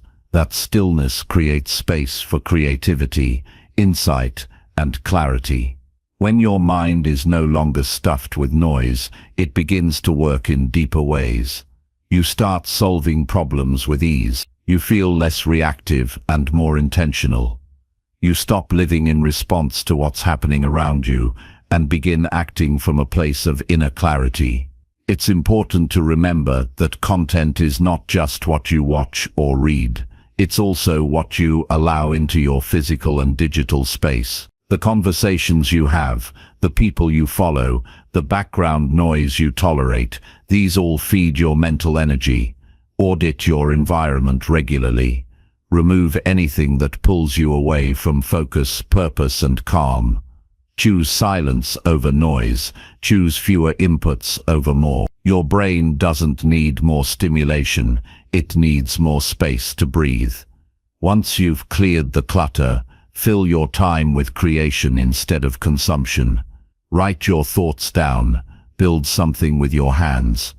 Engage in tasks that require your full attention. These activities restore energy instead of draining it. They make you feel grounded, not scattered. The more time you spend creating, the less tempted you'll be by meaningless input. You'll begin to crave depth, not distraction, and that craving will lead you to a better way of living. Start small. Limit one source of mindless content today. Replace it with something meaningful. Track how your energy shifts. Notice how much more present you feel. Then do it again tomorrow. Change doesn't need to be massive to be effective. It needs to be consistent. Every small boundary you create gives you back a piece of yourself. Every moment of clarity you choose over distraction strengthens your mind. You're not trying to escape the world. You're learning to live in it without being consumed by it. You're building the ability to stay centered in a world that thrives on pulling your attention away. This is not easy. Everything around you is designed to make mindless consumption feel normal. But you were not born to be a passive observer of life. You were made to live with focus, depth, and power. That begins by choosing what you allow into your mind. There will be moments when you slip, when the pull of easy content is too strong, when you scroll longer than you planned, or watch something that leaves you feeling hollow. That's not failure. That's part of the process. What matters is that you catch it, that you reflect on it, and that you return to your commitment. The more you do this, the faster you recover. And the faster you recover, the stronger your discipline becomes. Eventually, the habits that once drained you will lose their grip. You'll feel the difference in your energy, your focus, your creativity. You'll notice that your thoughts are clearer, your actions more aligned, your attention more under your control. This is not the result of one decision. It is the result of choosing, moment by moment, to protect your mind from noise and to fill it with what matters. Every day, you are either training your brain to crave stimulation or to seek clarity. Make the decision to choose clarity. Make the choice to feed your mind with purpose. Limit what drains you. Strengthen what builds you. And keep walking the path of focus and depth, no matter how noisy the world becomes. Chapter 10. Practice stillness each day to sharpen your attention. Stillness is not just the absence of movement, it is the presence of awareness. In a world that constantly demands your attention, learning to be still is a form of strength. It is not passive, it is not lazy, it is an active and powerful choice to step outside the noise and return to yourself. The mind is always busy, thoughts race, plans unfold, worries surface. But when you sit in stillness, you begin to see clearly what normally remains hidden. You realize how many thoughts pass without control. You notice how your focus drifts when you're not paying attention. You become a witness to the chaos inside. And from that place of honest observation, you gain the power to sharpen your attention like never before. Practicing stillness every day trains your brain to slow down, not to stop thinking entirely, but to create distance between you and your thoughts. That distance gives you clarity. It allows you to choose what to focus on, instead of reacting to whatever appears first. Most people never train this.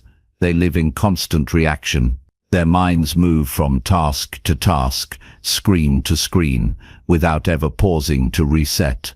They feel overwhelmed, but they don't realize that it's not the tasks themselves that are overwhelming, it's the constant movement between them. Stillness breaks that pattern. It teaches you how to stop, breathe, and return to what matters. When you make stillness a part of your daily routine, even for just a few minutes, you send a message to your brain that not everything needs your reaction. You don't have to solve everything right now. You don't have to respond to every thought, every message, every feeling. You can be present without doing. This presence sharpens your attention like a blade. It teaches you to hold focus without force. It builds a mental environment where clarity grows and noise fades. Sit down, close your eyes, don't try to control anything. Just be still. Feel your body. Notice your breath. Let thoughts come and go. At first, it may feel useless, boring, even uncomfortable. Your mind will scream to be busy. It will try to pull you into planning, remembering, or imagining. Let it. But don't follow. Watch it all pass like clouds in the sky. This is not about emptying your mind. It's about learning not to get swept away. That skill becomes the foundation of deep focus. You learn that thoughts are not commands. Feelings are not emergencies. You can see them without becoming them. That kind of control is what separates distraction from discipline.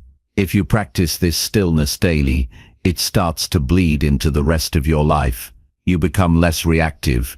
You notice the urge to reach for your phone and decide not to. You feel frustration rising and choose to pause instead of exploding. You find yourself in conversation and listen fully instead of preparing your reply. These changes don't happen all at once. They grow slowly, but the source is always the same.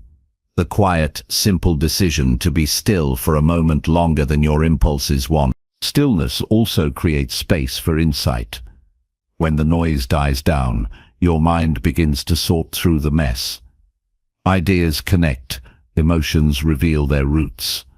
Problems shrink, you remember what you care about. You reconnect with your values. This space is essential if you want to live on purpose. A busy mind cannot see clearly. It reacts, it guesses, it rushes. But a still mind observes, it understands, it chooses. If you want to sharpen your attention, start by clearing space for it to return. You don't need a special room or perfect posture. You don't need hours, you need commitment. Even 5 minutes a day will begin to shift the way your mind works. Choose a time, morning, midday or night, and protect it. No screens, no noise, just you and your attention. If your thoughts wander, bring them back. If you forget, start again tomorrow. The point is not perfection, it's practice. Stillness is also a mirror. It shows you where your attention naturally goes. When you pause and observe your mind, you begin to notice what it gravitates toward. Is it worry? Is it planning? Is it judgment? This is valuable data. It tells you what your brain has been rehearsing. And once you see it, you can start to redirect it. You cannot sharpen what you don't first understand. Over time, you'll notice that stillness becomes less of a challenge and more of a home, a place you return to when life gets loud. It becomes your anchor, your reset button, your inner sanctuary. In moments of stress, instead of reacting immediately, you'll pause, you'll breathe, you'll remember who you are and what matters most. That pause is everything. It is where self-control lives. It is where your best decisions are made. Stillness doesn't mean inactivity. It doesn't mean giving up goals or ambition. It means creating a space where your thoughts can settle so your actions can become more aligned. It means slowing down enough to go faster in the right direction. It means stepping back so you can return with focus, precision, and strength. The world will always push you to move faster. It will tell you that rest is weakness and silence is wasted. But the truth is, attention grows in stillness. Clarity grows in stillness. And if you're serious about training your mind, building discipline, and creating a life of deep focus, you must protect time each day to sit with yourself in quiet. This practice will change how you respond to everything. It will teach you how to stay grounded in chaos, how to listen without reacting, how to work without drifting, how to live without chasing. You'll notice more. You'll need less. You'll become sharper, calmer, and more in control. Not because you forced yourself, but because you trained yourself to sit with the moment as it is. Stillness is a practice, not a performance. It doesn't require skill, just presence. You don't need to be good at it. You just need to return to it. Each time you do, you teach your brain to value focus over noise, depth over speed, intention over reaction. That kind of attention is rare in today's world, which is why it's powerful. It sets you apart. It gives you an edge that can't be faked. You may not see the effects right away. That's fine. Growth often starts invisible, but if you keep showing up day after day, breath after breath, you will change. Your mind will get quieter. Your focus will get stronger. Your distractions will lose their power, and what's left will be a version of you that can move through the world with clarity, purpose, and strength. Practice stillness daily, not as a task, but as a gift of space. A gift of peace, a gift of attention. Give it to yourself without guilt. Protect it without apology. And let that quiet time be the fuel that sharpens your thoughts, deepens your focus, and strengthens your ability to live with intention in a world that never stops moving. Chapter 11. Build mental toughness through daily discomfort practices. Building mental toughness is not about becoming unbreakable overnight, but about strengthening your resilience, one small challenge at a time. It's about deliberately putting yourself in situations that test your limits and learning to stand firm, even when discomfort tries to pull you back. The mind grows stronger when it faces adversity regularly. It's like a muscle that needs resistance to develop. If you avoid all discomfort, you remain weak, vulnerable, and reactive.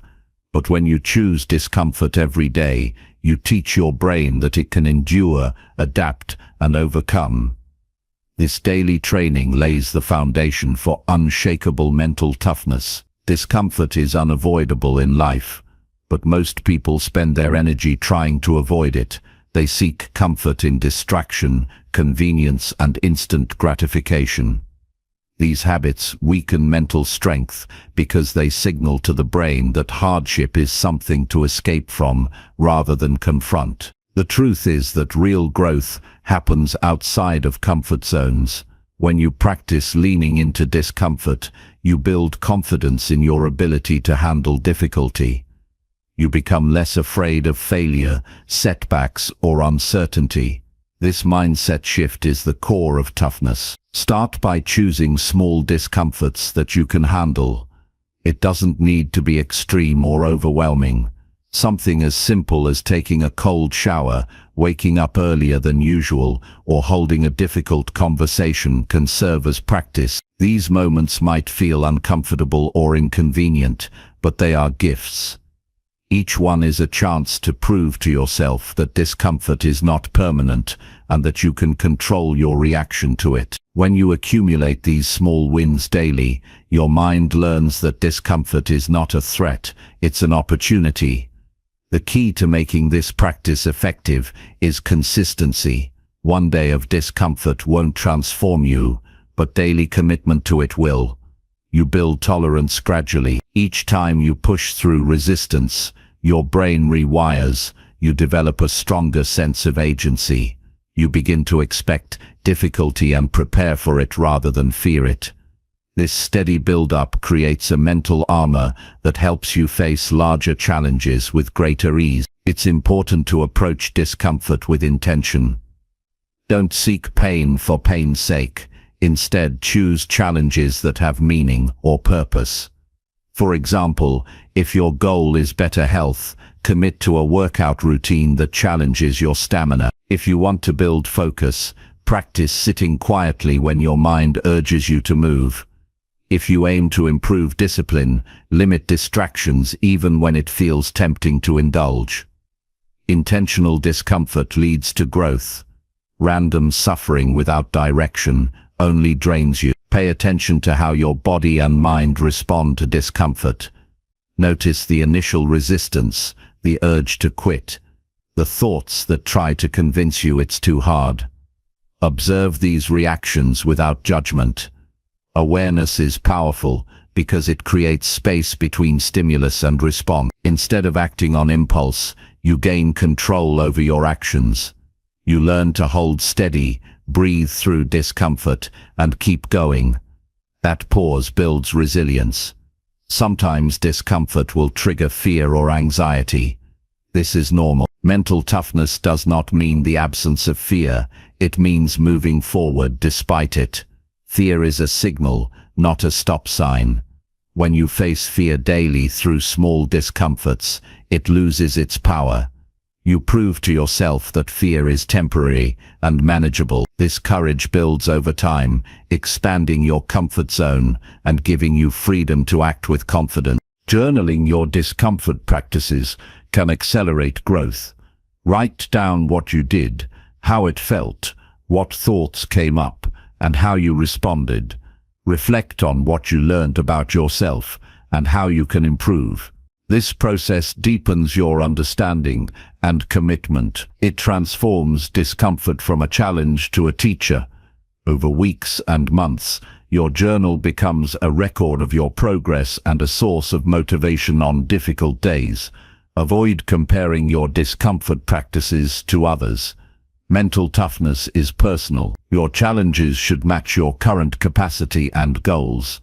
What feels difficult for someone else might be easy for you and vice versa. The point is not competition but growth. Focus on your own journey. Celebrate every moment you choose discomfort over comfort. Each choice builds strength that no one can take away. Rest and recovery are also essential parts of building mental toughness. Pushing through discomfort without balance leads to burnout. Learn to listen to your body and mind. When rest is needed, honor it. Mental toughness means pacing yourself for long-term success, not short-term intensity. It means returning to discomfort with freshness and resolve instead of exhaustion and frustration. As mental toughness grows, you will notice shifts in your daily life. Challenges will feel less overwhelming. Stress will become manageable.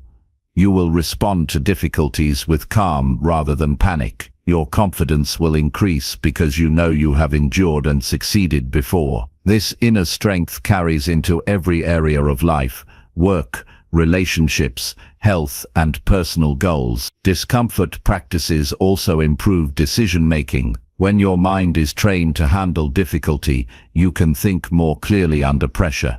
You become less reactive and more strategic. You choose actions based on long-term outcomes instead of short-term ease. This clarity leads to better choices that align with your values and aspirations. Building mental toughness is a lifelong process. It doesn't have an end point because life will always bring new challenges. What matters is the daily commitment to practice. Each time you face discomfort, you invest in a stronger version of yourself. You create a foundation of resilience that supports every goal, every dream, every hard moment ahead. The journey won't always be comfortable or easy. You will encounter resistance from within and without. People may question your choices or misunderstand your commitment. That's part of the test. Mental toughness means standing firm even when the path is lonely or unclear. It means trusting the process even when results seem distant. It means believing in your capacity to grow stronger with every challenge. Ultimately, daily discomfort practices train you not just to survive hardship, but to thrive through it. They build a mindset that sees obstacles as opportunity. They create a mental landscape where persistence and patience flourish. They help you cultivate patience with yourself and the world. And in this place of strength, you find freedom. The freedom to pursue what matters without fear or hesitation. Every day is an invitation to choose growth, to face discomfort with courage, to prove to yourself that you are capable of more than you believe. These small, deliberate practices accumulate into a life marked by resilience, focus, and unshakable resolve. When discomfort becomes familiar, it loses its power over you. Instead, it becomes your ally in the journey toward becoming your best self. 12. Replace scrolling time with focused creative challenges. Scrolling through endless feeds has become a default behavior for many, a habit that steals valuable time and saps mental energy. Replacing this passive consumption with focused creative challenges transforms wasted minutes into powerful opportunities for growth. When you shift your attention from mindless scrolling to active creation, you reclaim control over your brain's dopamine system. You stop reacting to whatever pops up on your screen and start engaging in purposeful activities that develop skill, focus, and satisfaction. This transition is not about removing all leisure, but about choosing activities that feed your mind rather than drain it. The ease of scrolling offers quick, surface-level satisfaction that tricks your brain into seeking more without real reward. This pattern conditions you to crave constant stimulation without depth. Over time, it dulls your ability to concentrate and dulls your creative spark. On the other hand, creative challenges engage multiple parts of your brain simultaneously. They demand attention, problem-solving, and innovation. They trigger dopamine in a way that builds lasting satisfaction and pride rather than fleeting pleasure. By replacing scrolling with creative tasks, you reset your brain's reward system toward meaningful engagement. Start by identifying times in your day when scrolling is automatic. These moments are usually when you're bored, tired, or avoiding something challenging. Instead of reaching for your phone, prepare a small creative challenge you can do in that same time frame. This could be writing a few sentences, sketching a quick idea, brainstorming solutions to a problem, or organizing a small part of your workspace. The goal is to redirect your attention from passive consumption to active creation. Even a few minutes of focused work interrupts the scrolling habit and builds momentum for longer periods of deep focus. Choose challenges that stretch your abilities but remain achievable. If the task feels overwhelming or boring, it won't hold your attention and may drive you back to scrolling. For example, instead of trying to write a full article, set a goal to draft a paragraph. Instead of painting a detailed scene, sketch simple shapes or patterns. These small wins accumulate, they reinforce the habit of creation and give your brain a sense of accomplishment. Over time, you can increase the difficulty or duration of these challenges as your focus strengthens. Create a physical or digital space for these creative challenges. Have tools ready: a notebook, sketchpad, timer, or apps that support your goals. When you replace scrolling with deliberate preparation, you reduce friction to starting. The easier it is to begin, the more likely you are to choose creation over distraction. This setup also signals to your brain that these moments are important and worthy of attention. It shifts your mindset from default reaction to deliberate action. Track your progress to maintain motivation. Keeping a log of your creative challenges helps you see growth over time. Record what you worked on, how long you focused, and what you accomplished. Reflect on how these moments made you feel compared to scrolling. The evidence of your improvement fuels your desire to keep going. Motivation fluctuates, but consistent tracking creates a steady foundation for habit formation. Pair creative challenges with deep breathing or mindfulness techniques to sharpen focus. Before you start, take a few slow breaths to center your attention. This brief pause clears mental clutter and prepares your brain for sustained concentration. When you return to your task, you will notice increased clarity and calm. Mindfulness enhances your ability to resist distractions and stay fully present. This combination of stillness and creativity is powerful for rewiring your brain toward deep work. Expect discomfort in the beginning. The urge to scroll will feel strong because it is familiar and easy. You may feel restless or impatient during creative tasks. This is normal and temporary. Your brain is adjusting to new patterns. Remind yourself that discomfort is a sign of growth. Each moment you push through builds endurance and rewires your reward system. Soon, the pull of scrolling weakens and the satisfaction of creation becomes more rewarding. Engage your senses to deepen creative challenges. Incorporate tactile materials, natural light, or calming sounds to make the experience more immersive. The richer the sensory input, the more your brain engages. This sensory engagement supports memory formation and enhances enjoyment. When creative work feels enjoyable and stimulating, it becomes easier to choose over passive scrolling. Invite others to join your creative challenges. Sharing your goals or collaborating with a friend increases accountability and adds social reward. Conversations about your work create motivation and reinforce your commitment. Even brief check-ins or sharing progress online can create a supportive environment. Social connection amplifies the value of creative effort and makes the process more enjoyable.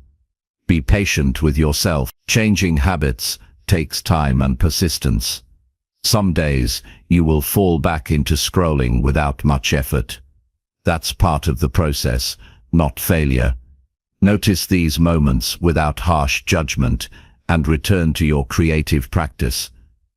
Consistency over perfection builds lasting change. Your brain needs repeated practice to form new neural pathways that support deep focus and meaningful engagement.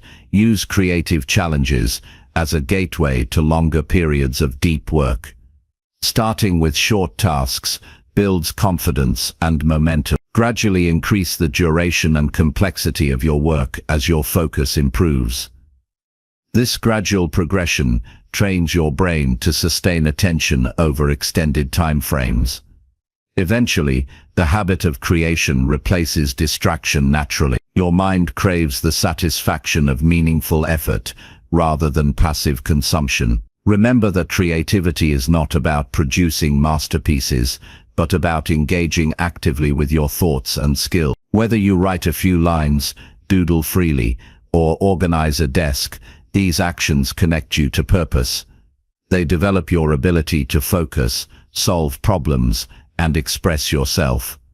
These are life skills that extend beyond creative tasks and improve all areas of your daily life. Replacing scrolling with creative challenges is a practical and empowering way to reclaim your time and energy. It rewires your brain's dopamine system to favor growth over distraction. It sharpens your focus and builds resilience against the pull of mindless consumption. This shift is not easy, but it is simple to start and profoundly transformative. By choosing to create rather than consume, you step into your power and take control of your mind. Every moment spent scrolling is a moment lost to distraction. Every moment spent in creation is a moment invested in growth. Make the choice to fill your days with creative challenges. Build the habit daily, and watch your ability to focus and produce. Your mind will grow sharper, your work will deepen, and your life will reflect the power of intentional action. This change starts with one small step: choosing creation over scrolling today. Chapter 13. Write your goals down and review them every morning. Writing your goals down and reviewing them every morning is a simple yet transformative habit that sets the tone for your entire day. When goals remain only in your mind, they are vulnerable to distraction, doubt, and forgetfulness. But putting them on paper gives them power and clarity. It transforms vague wishes into concrete intentions. This daily act anchors your focus and aligns your energy with what truly matters.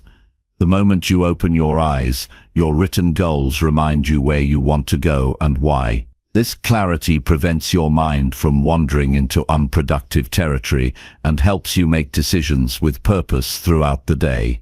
The physical act of writing activates your brain in a different way than typing or thinking alone. It engages your hand, your eyes, and your mind all at once, creating a stronger connection to your goals.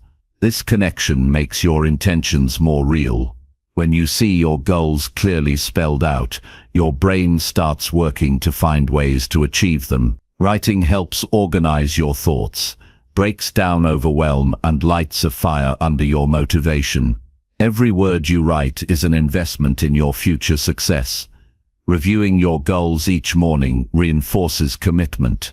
It's easy to lose sight of what matters when distractions pile up. Your written goals act as a compass, guiding you back whenever you feel off track. This review also triggers a mental rehearsal of your desired outcomes. Your brain begins to visualize success and prime itself to take action. The more consistently you do this, the more natural it becomes to make choices aligned with your goals without hesitation. This practice turns goals from abstract ideas into daily priorities. To start, write down a manageable number of goals that resonate deeply with you. Avoid overwhelming yourself with too many aims at once. Focus on what will have the most impact on your life, growth, or happiness. These goals should be specific and meaningful, not vague or generic. Instead of get healthy, write exercise for 30 minutes, 5 days a week. Instead of be more productive, Write complete my top 3 tasks by noon. Clear goals create clear direction. Each morning, read your goals aloud or silently. Feel the intention behind each one. Imagine what success will look and feel like. This step connects your mind and emotions to your goals, increasing your motivation to follow through. Resist the temptation to skim quickly or rush through this habit. Give it the attention it deserves. This small daily ritual primes your brain to stay focused and resilient, especially when challenges arise. Writing and reviewing goals also improves accountability. You become your own taskmaster, holding yourself responsible in a gentle but firm way. The act of checking in with your goals daily prevents procrastination and drift. It keeps you honest about your progress and helps you adjust your approach if needed. If a goal feels out of reach, seeing it every day reminds you to break it down into smaller steps, rather than giving up. This ongoing awareness creates momentum that builds over time. Pair your goal writing with a quick plan for the day. After reviewing your main goals, identify 1 or 2 specific actions you will take that directly move you closer to them. These actions act as bridges between intention and execution. When you focus on daily progress instead of distant outcomes, motivation remains steady and manageable. This habit also reduces overwhelm by giving your day clear purpose and direction.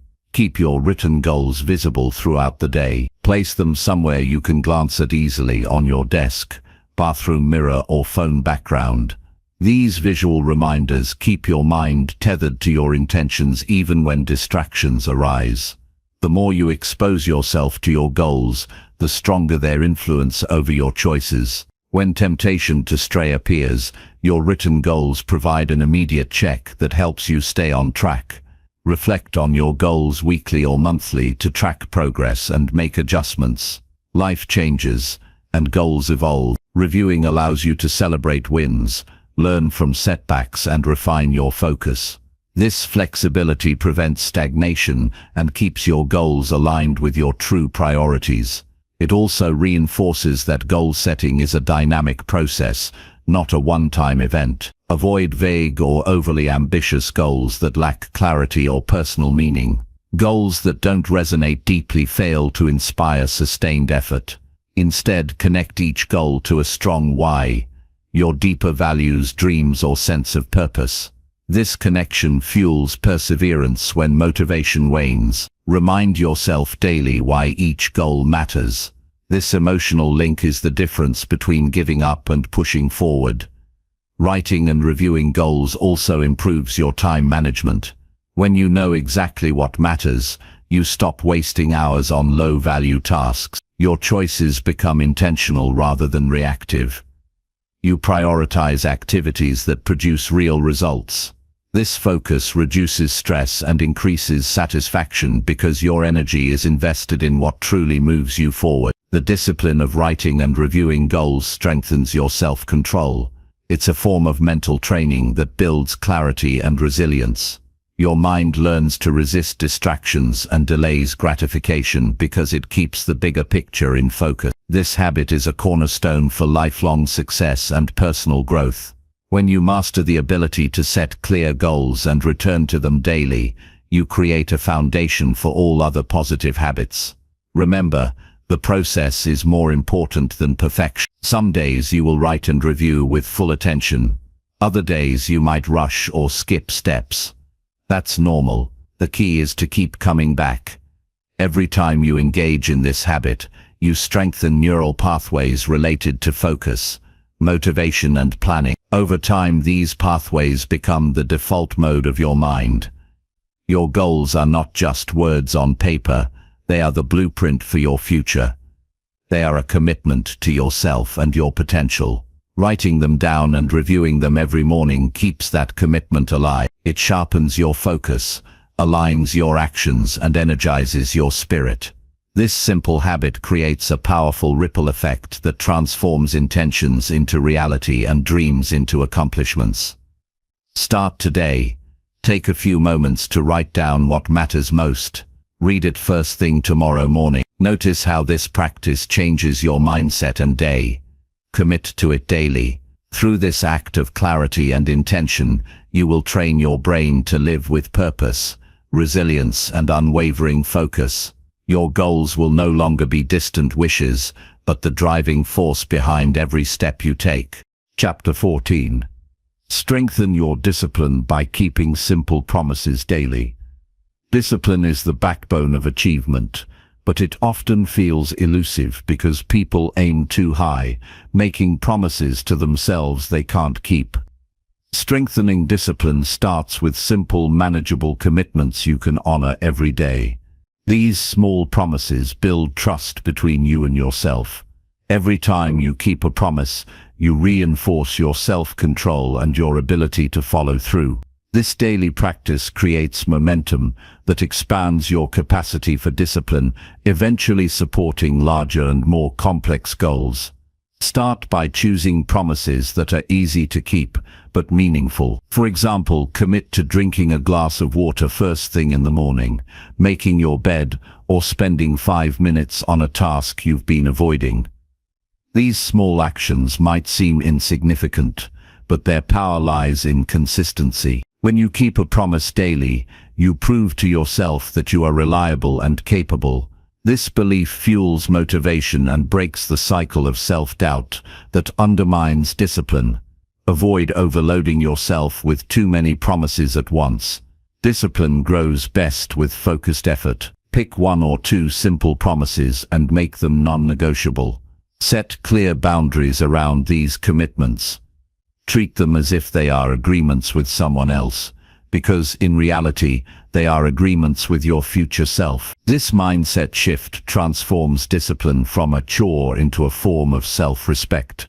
Recognize that discipline is a muscle that strengthens with use. The more you practice keeping promises, the easier it becomes. Early in this process, you might struggle with temptation or distractions. You may want to skip your commitment or rationalize breaking your promise. These moments are tests. How you respond defines your level of discipline. Choosing to keep your promise despite discomfort or inconvenience grows resilience. Track your progress to reinforce your efforts. Use a journal, checklist, or app to record when you keep your promises. Seeing a visual record of your consistency creates a sense of accomplishment. It also helps identify patterns or obstacles that need adjustment. This feedback loop supports sustained growth and helps you celebrate small victories that might otherwise go unnoticed. Be mindful of your self-talk when you struggle to keep a promise. Avoid harsh judgment or negative labels like lazy or undisciplined. Instead, treat yourself with kindness and curiosity.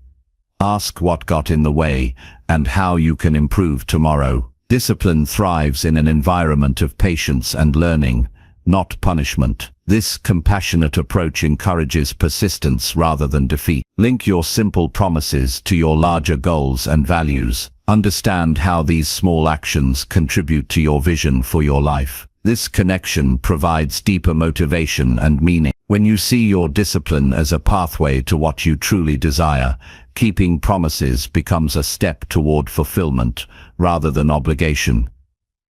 Create a supportive environment that reduces friction to keeping your promises. Prepare your space and tools in advance. For example, if your promise is to write daily, have your notebook or computer ready.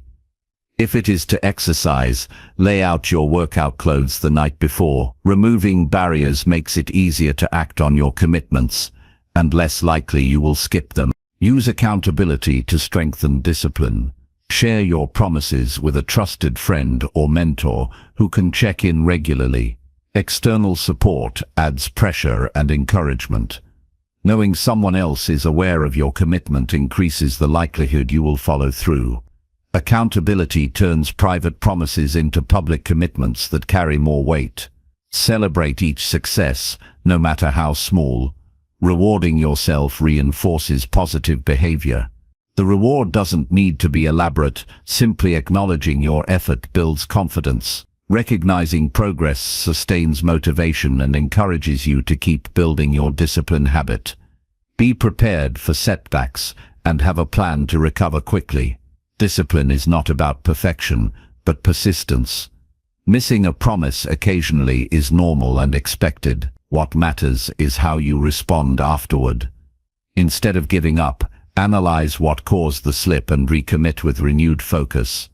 This resilience to setbacks distinguishes those who succeed from those who quit. Over time, these simple promises become automatic habits. Discipline transforms from an effortful act into a natural part of your routine.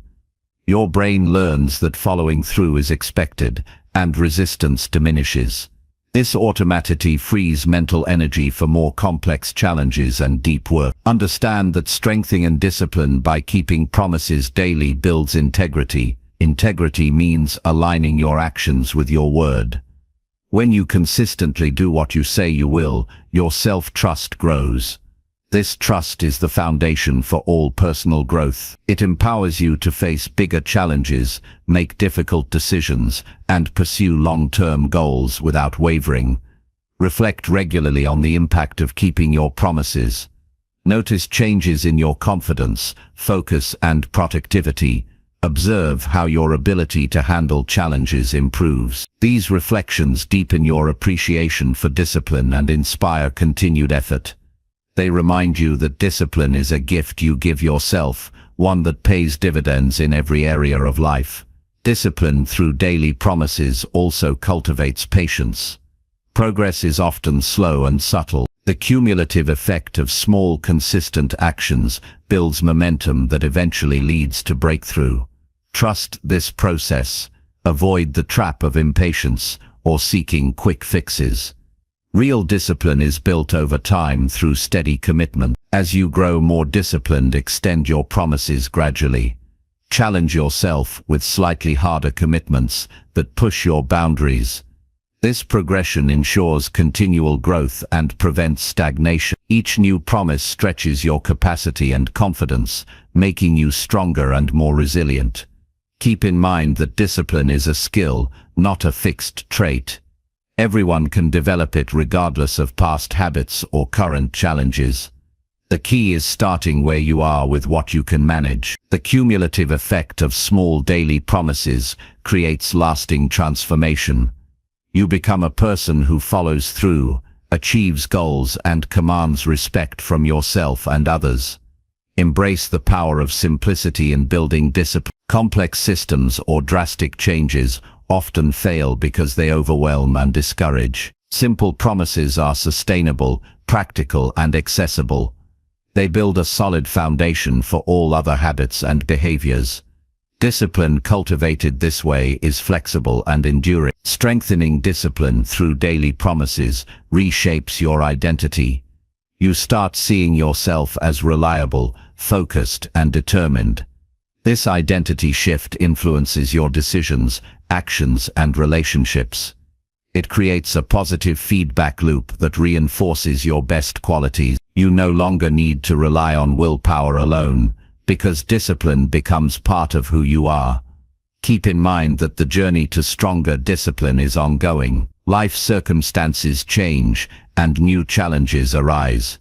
Staying committed to daily promises keeps you adaptable and prepared. Discipline becomes a tool that supports you through uncertainty, stress, and change. It empowers you to maintain control over your choices regardless of external conditions.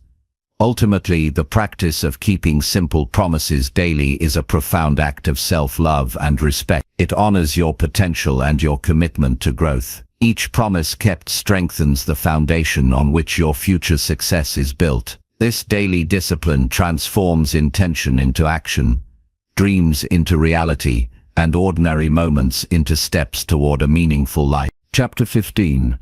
Detach from stimulation to reconnect with your true self. In the constant buzz of modern life, relentless stimulation pulls us in every direction, drowning out the quiet voice of our true self. This endless influx of noise, from screens, notifications, conversations, and endless distractions, creates a fog that makes it difficult to recognize who we really are beneath all the external input. To reconnect with our authentic selves, it's essential to deliberately detach from stimulation. This detachment is not about rejecting the toe, but about creating space to listen deeply to our inner truth. When we reduce the constant barrage of distractions, clarity returns. We begin to feel grounded, centered, and aligned with our core values and desires. Detaching from stimulation requires intention and courage, because our brains have become accustomed to constant input. The urge to check phones, switch tabs, or seek entertainment is strong. This habitual response to stimulation short-circuits our ability to reflect, create, and be present. By stepping away from this cycle, even briefly, we reclaim our mental and emotional freedom. This freedom allows us to observe ourselves without judgment and understand what truly matters beyond the surface noise. The first step in detachment is recognizing the difference between healthy engagement and excessive stimulation. Healthy engagement nourishes your mind and soul. It challenges you, inspires curiosity, and promotes growth. Excessive stimulation, on the other hand, overloads your senses and fragments your attention. It leaves you feeling scattered, restless, and disconnected. Becoming aware of this distinction helps you make conscious choices about what to invite into your life and what to release. Create intentional periods of disconnection each day. Start small by setting aside just 10 or 15 minutes where you turn off all devices and remove yourself from noisy environments. Use this time to sit quietly, breathe deeply, and simply be with yourself. Notice the thoughts that arise without reacting to them. This practice cultivates presence and self-awareness. Over time, these moments expand and become natural parts of your daily routine. During these periods of stillness, turn your attention inward. Ask yourself honest questions. What do I really want? What feelings am I avoiding? What parts of myself have been buried beneath distraction? Allow answers to come without pressure or expectation. This inward inquiry reconnects you to your values, passions, and deeper purpose. It also reveals patterns or beliefs that no longer serve you and can be gently released. Detachment from stimulation also means learning to tolerate silence and boredom. These states can feel uncomfortable because they expose us to raw experience without distraction. Instead of fleeing boredom with a quick fix, lean into it. Notice the sensations in your body and the landscape of your mind. Boredom is often a signal that your brain is craving meaningful engagement rather than surface-level input. By welcoming boredom, you open a door to creativity, insight, and peace. Limit exposure to digital media and social platforms that constantly demand your attention. Use tools like app timers,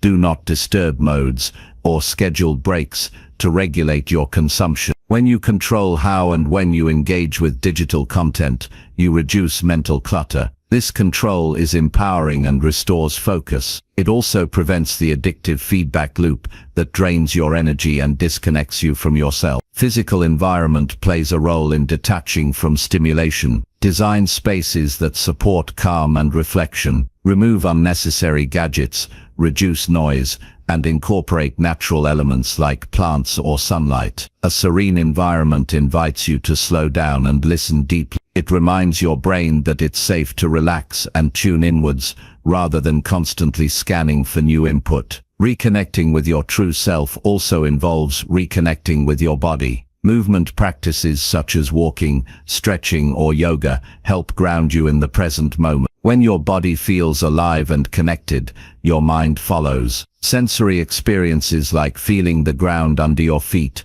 or the air on your skin bring attention back from distraction to reality. Physical awareness is a powerful anchor in the journey of detachment and self-rediscovery.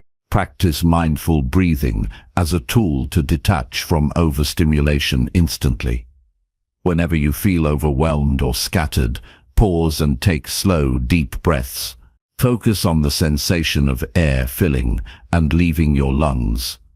This simple act calms the nervous system and centers your mind. It interrupts reactive patterns and creates space for intentional presence. Mindful breathing reconnects you to yourself, no matter where you are or what you are doing. Journaling is another effective way to deepen your connection with your true self. Write without censoring or structuring your thoughts. Allow feelings, ideas, and reflections to flow freely. This practice provides insight into your inner landscape and uncovers hidden desires or fears. Journaling removes mental noise by externalizing it onto paper, making room for clarity and understanding. Detaching from stimulation also requires compassion. You may experience restlessness, discomfort, or resistance. These reactions are normal because your brain is adjusting to a new way of being. Instead of judging yourself, acknowledge the challenge and treat yourself kindly. Celebrate small victories in your journey towards stillness and connection. Every moment spent away from distraction is a step closer to your authentic self. Relationships benefit from your ability to detach from constant stimulation as well. When you are present and grounded, your interactions become more meaningful and genuine. You listen more deeply and respond with clarity rather than reaction. This presence nurtures trust and intimacy. By modeling detachment and self-awareness, you invite others to experience the same calm and authenticity. Remember that detachment is a practice, not a destination. Life will always bring moments of noise and distraction. The goal is not to eliminate stimulation completely, but to manage it wisely. Build a daily rhythm that balances engagement with rest, input with reflection. This rhythm protects your mental space and honors your true self. As you detach from external stimulation, you discover a wellspring of inner resources, peace, wisdom, creativity, and resilience. These qualities are always within you, but often hidden beneath the clutter of constant input. Detachment uncovers these treasures and invites them to guide your life. You become less reactive to external chaos and more responsive to your inner guidance. The process of detachment sharpens your attention and strengthens your ability to focus deeply. When the brain is not constantly pulled by stimulation, it can dive into sustained concentration and flow. This capacity for deep work enhances productivity, creativity, and satisfaction. It also fosters a richer experience of life beyond the screen and noise. By choosing to step back from stimulation, you reclaim your autonomy. You decide where your attention goes and what influences you allow. This empowerment leads to greater clarity in decision-making and alignment with your values. You become the architect of your mental landscape rather than a passive passenger. Detaching from stimulation is ultimately an act of self-care and self-respect. It honors your need for depth, meaning, and authenticity. It creates the conditions for personal growth and emotional balance. This deliberate withdrawal from distraction opens the door to a fuller, richer experience of who you are and what you are capable of becoming. Commit to this practice daily, knowing that each moment spent in stillness is a gift to your true self. Over time, detachment becomes easier and more natural. The noise loses its grip and your inner voice grows louder. You step into your life with clarity, calm, and confidence. Your connection to yourself becomes the foundation for lasting peace and purposeful action. Chapter 16. Protect your mornings from shallow digital input. The way you start your morning sets the tone for the entire day. Protecting your mornings from shallow digital input is crucial because the first moments after waking are when your brain is most impressionable. When you immediately dive into social media, news feeds, or random notifications, you surrender control of your focus to external noise that rarely benefits your well-being or productivity. This early exposure to scattered, superficial content trains your brain to crave distractions instead of clarity, making it harder to concentrate on meaningful work or personal growth throughout the day. Begin by creating a morning routine that deliberately excludes digital devices for at least the first 30 minutes after waking. Resist the urge to check your phone or computer right away. Instead, spend this time engaging in activities that nourish your mind, body, and spirit. This might include stretching, journaling, meditation, reading something inspiring, or simply sitting in silence. These intentional actions ground you and help build mental resilience against the distractions that come later. Replacing digital consumption with mindful morning habits strengthens your brain's ability to focus deeply.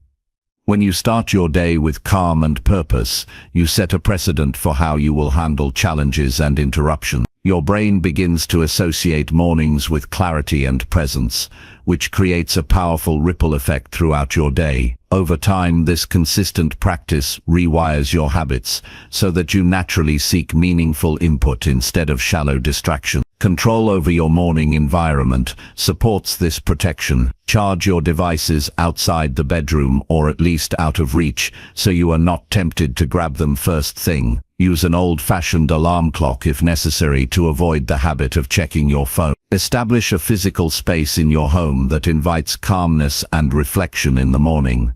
Clear clutter, open windows for fresh air, and incorporate natural light. This environment signals to your brain that the morning is a time for preparation and focus, not passive consumption. Turn off notifications or activate Do Not Disturb mode on all your devices overnight and during your protected morning time. Notifications are interruptions that trigger impulsive checking behavior. Even the anticipation of a notification can drain your mental energy before the day truly begins. By silencing these alerts, you reclaim your attention and prevent external stimuli from hijacking your morning.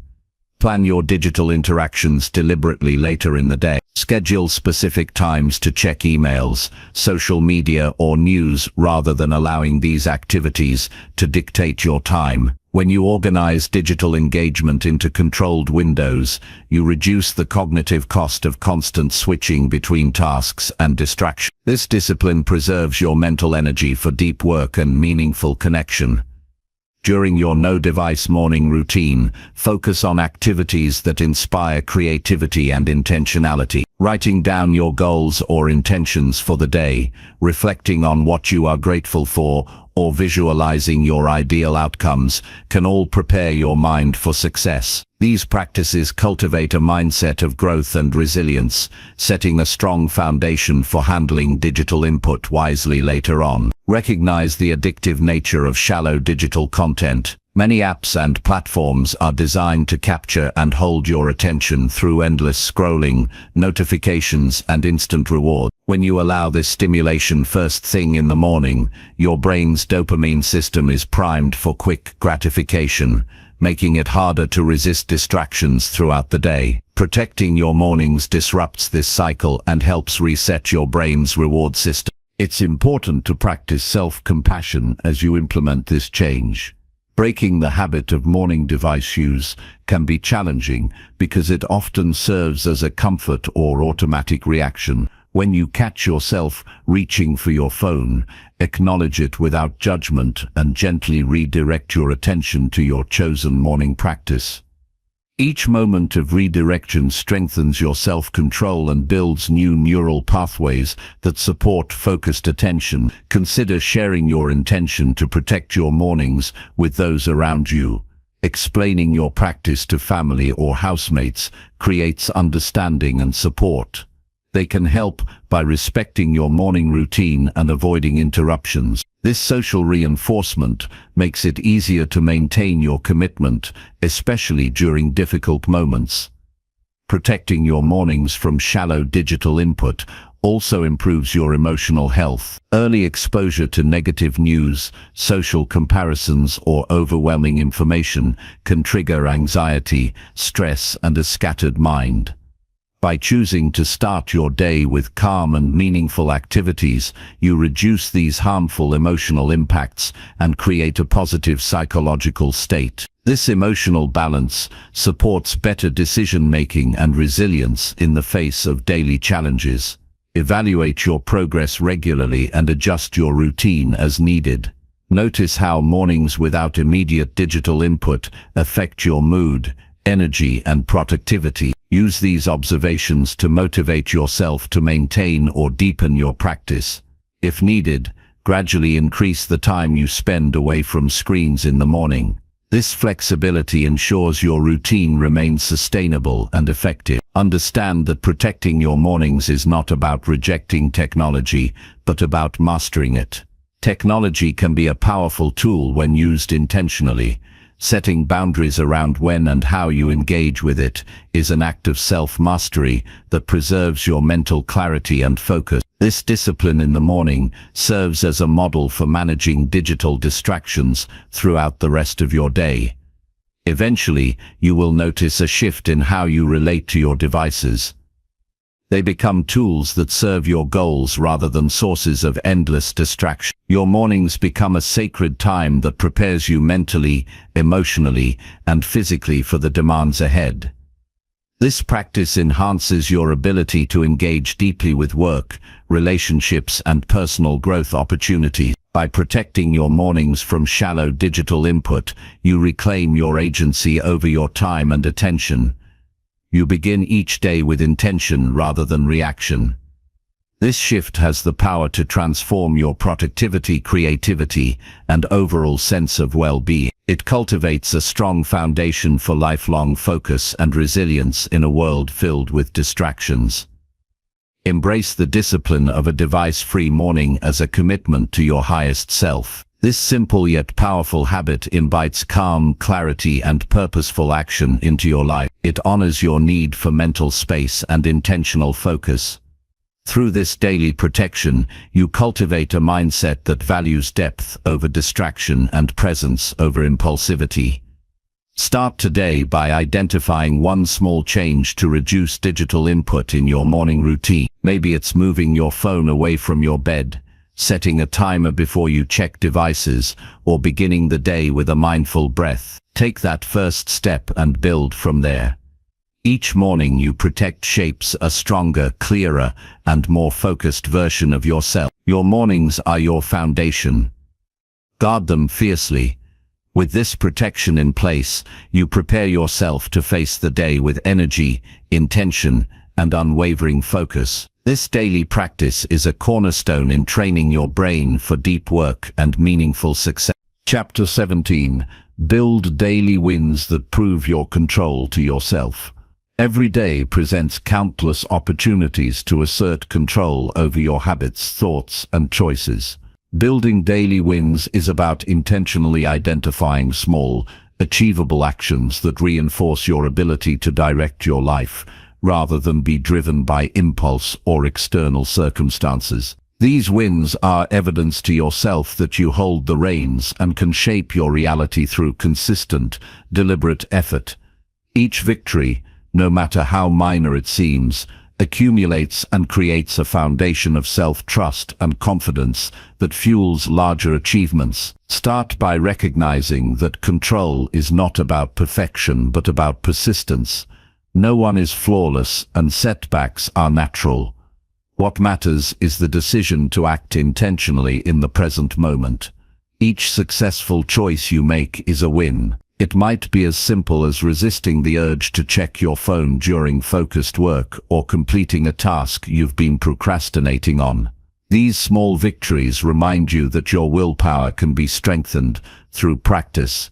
Setting achievable goals each day is key to building daily wins. When goals are realistic and clearly defined, you create a roadmap for success. Break larger objectives into manageable steps and commit to completing at least one or two of these daily. The completion of these steps builds momentum and demonstrates your capacity for control. Avoid setting overwhelming goals that lead to frustration or burnout. Small, consistent progress is more powerful than sporadic bursts of effort.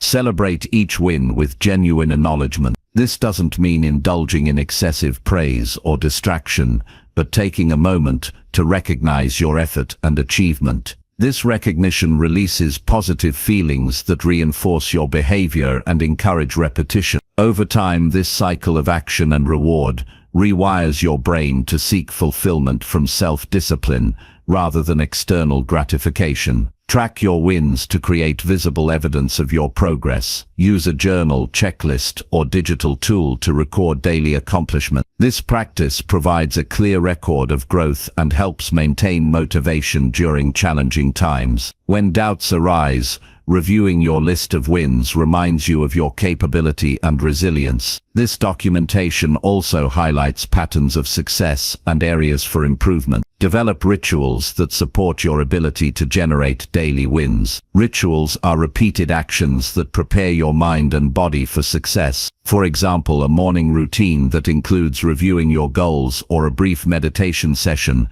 can center your focus and set a positive tone.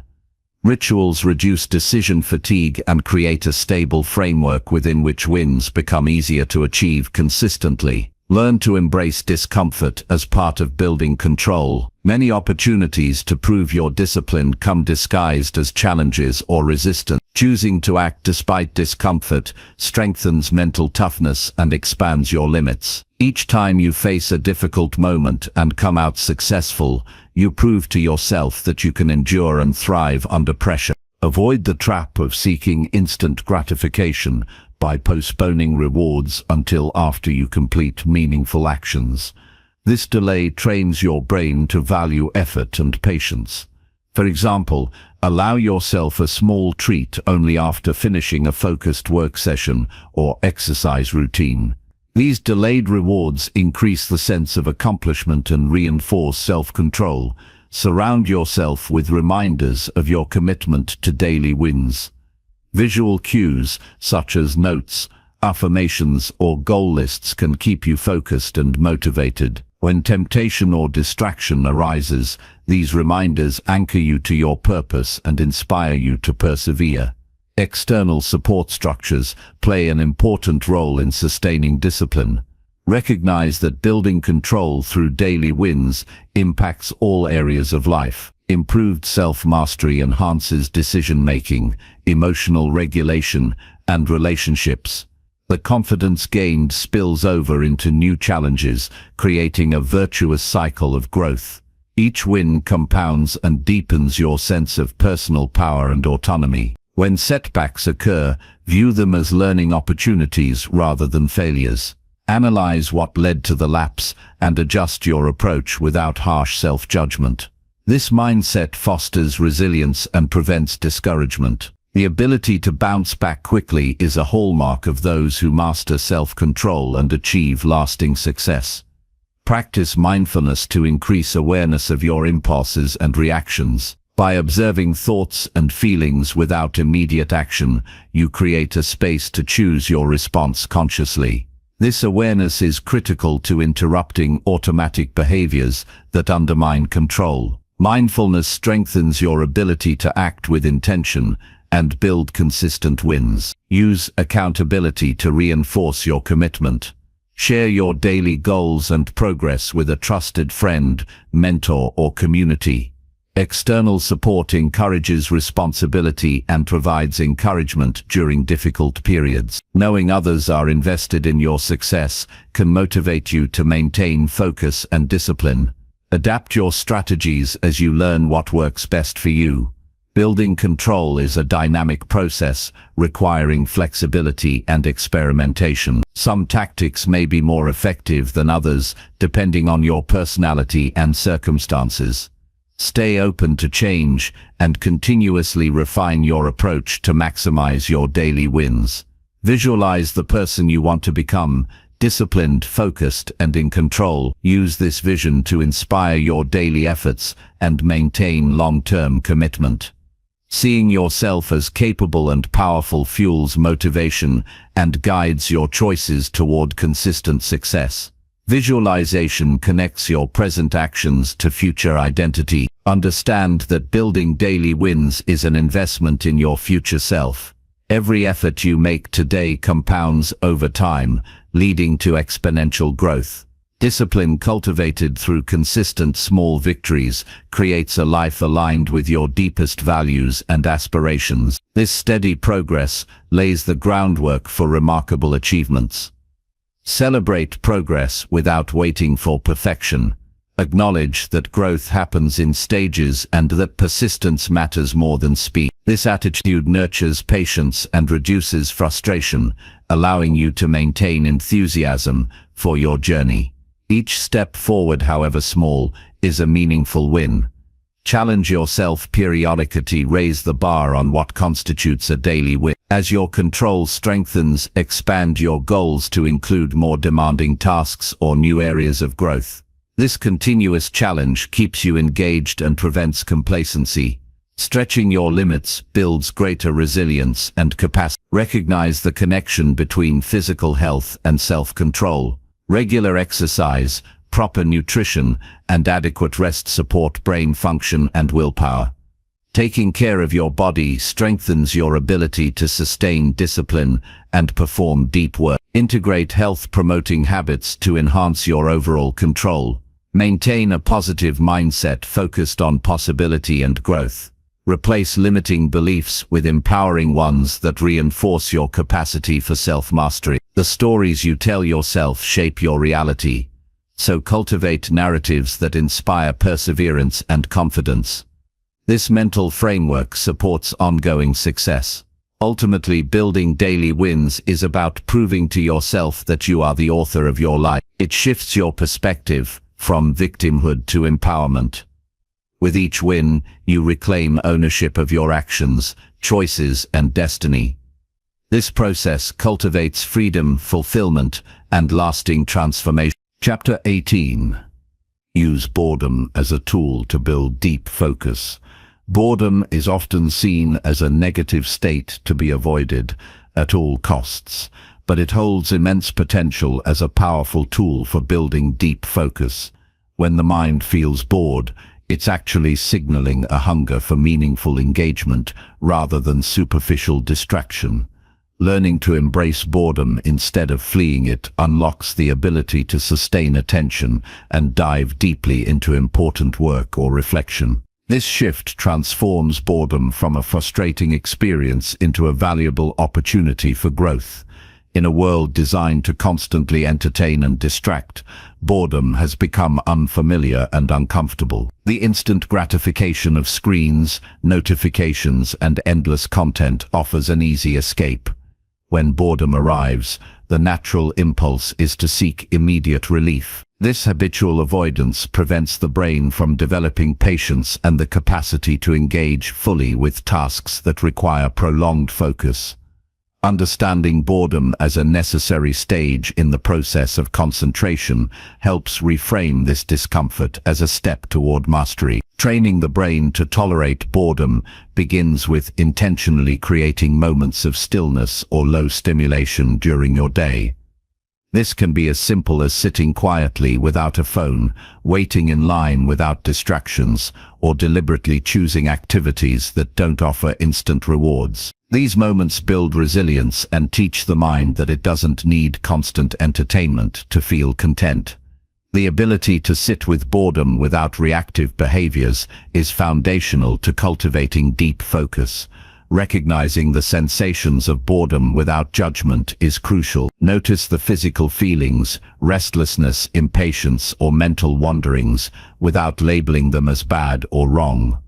Observing boredom with curiosity rather than resistance opens space for the mind to settle naturally. This mindful awareness interrupts the automatic cycle of distraction and allows focus to deepen gradually. Over time, the discomfort associated with boredom diminishes, replaced by calm engagement. Boredom also serves as a gateway to creativity. When the mind is not overwhelmed by constant input, it begins to generate new ideas, connections, and solutions. Many creative breakthroughs occur during periods of quiet reflection or seemingly unproductive time. By embracing boredom, you create fertile ground for insight and innovation. This process strengthens your ability to engage deeply with complex problems and tasks. Transforming boredom into a tool for focus requires deliberate practice.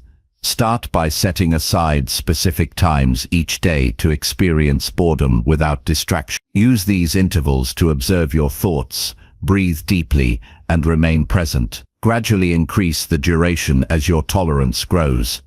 This practice conditions your brain to resist the urge for immediate stimulation and builds endurance for sustained attention. When boredom arises during work or study, resist the temptation to switch tasks or seek distractions.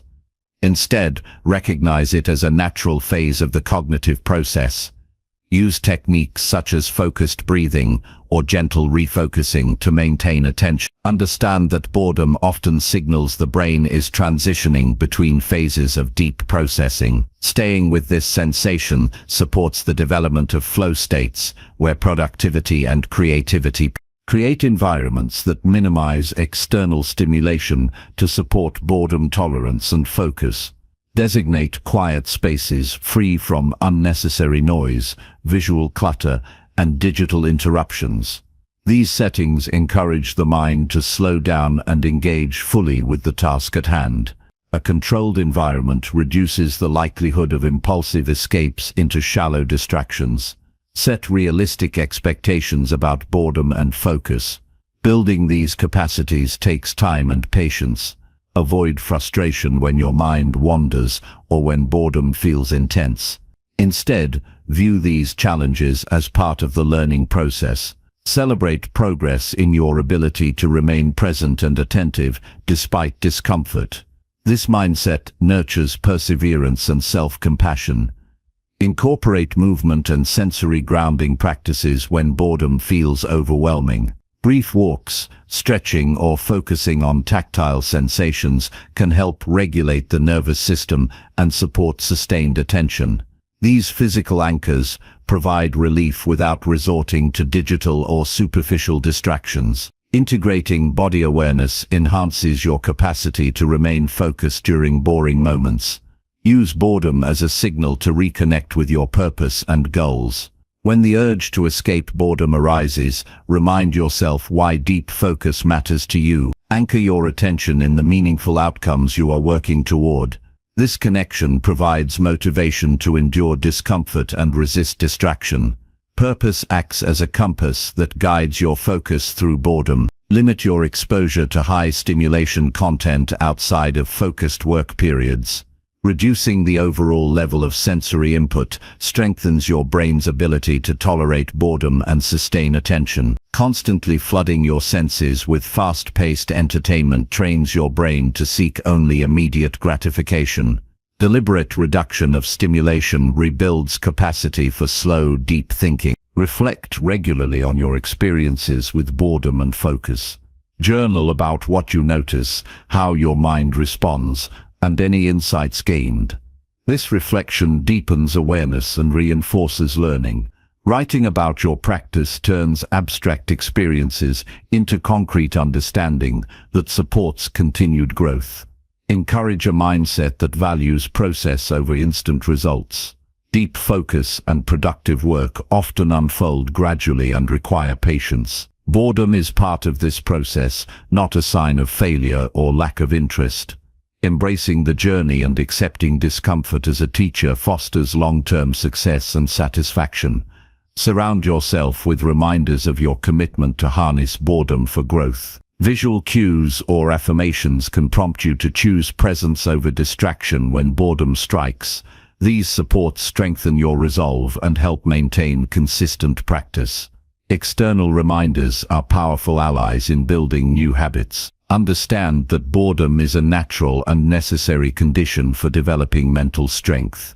Avoiding it leaves you vulnerable to distraction and shallow engagement. Facing boredom courageously expands your capacity for concentration and deep work. This courage translates into greater resilience in all areas of life. Apply your ability to use boredom constructively in social situations as well. Waiting, listening, or moments of quiet can feel uncomfortable but also offer opportunities for reflection and presence. Cultivating comfort with stillness enhances your interpersonal awareness and emotional regulation. Recognize the long-term benefits of mastering boredom. Increased focus leads to higher quality work, deeper learning, and more fulfilling experiences. Your brain becomes less reactive and more intentional. This transformation supports success and well-being in a distracting world. Practice gratitude for boredom as a teacher.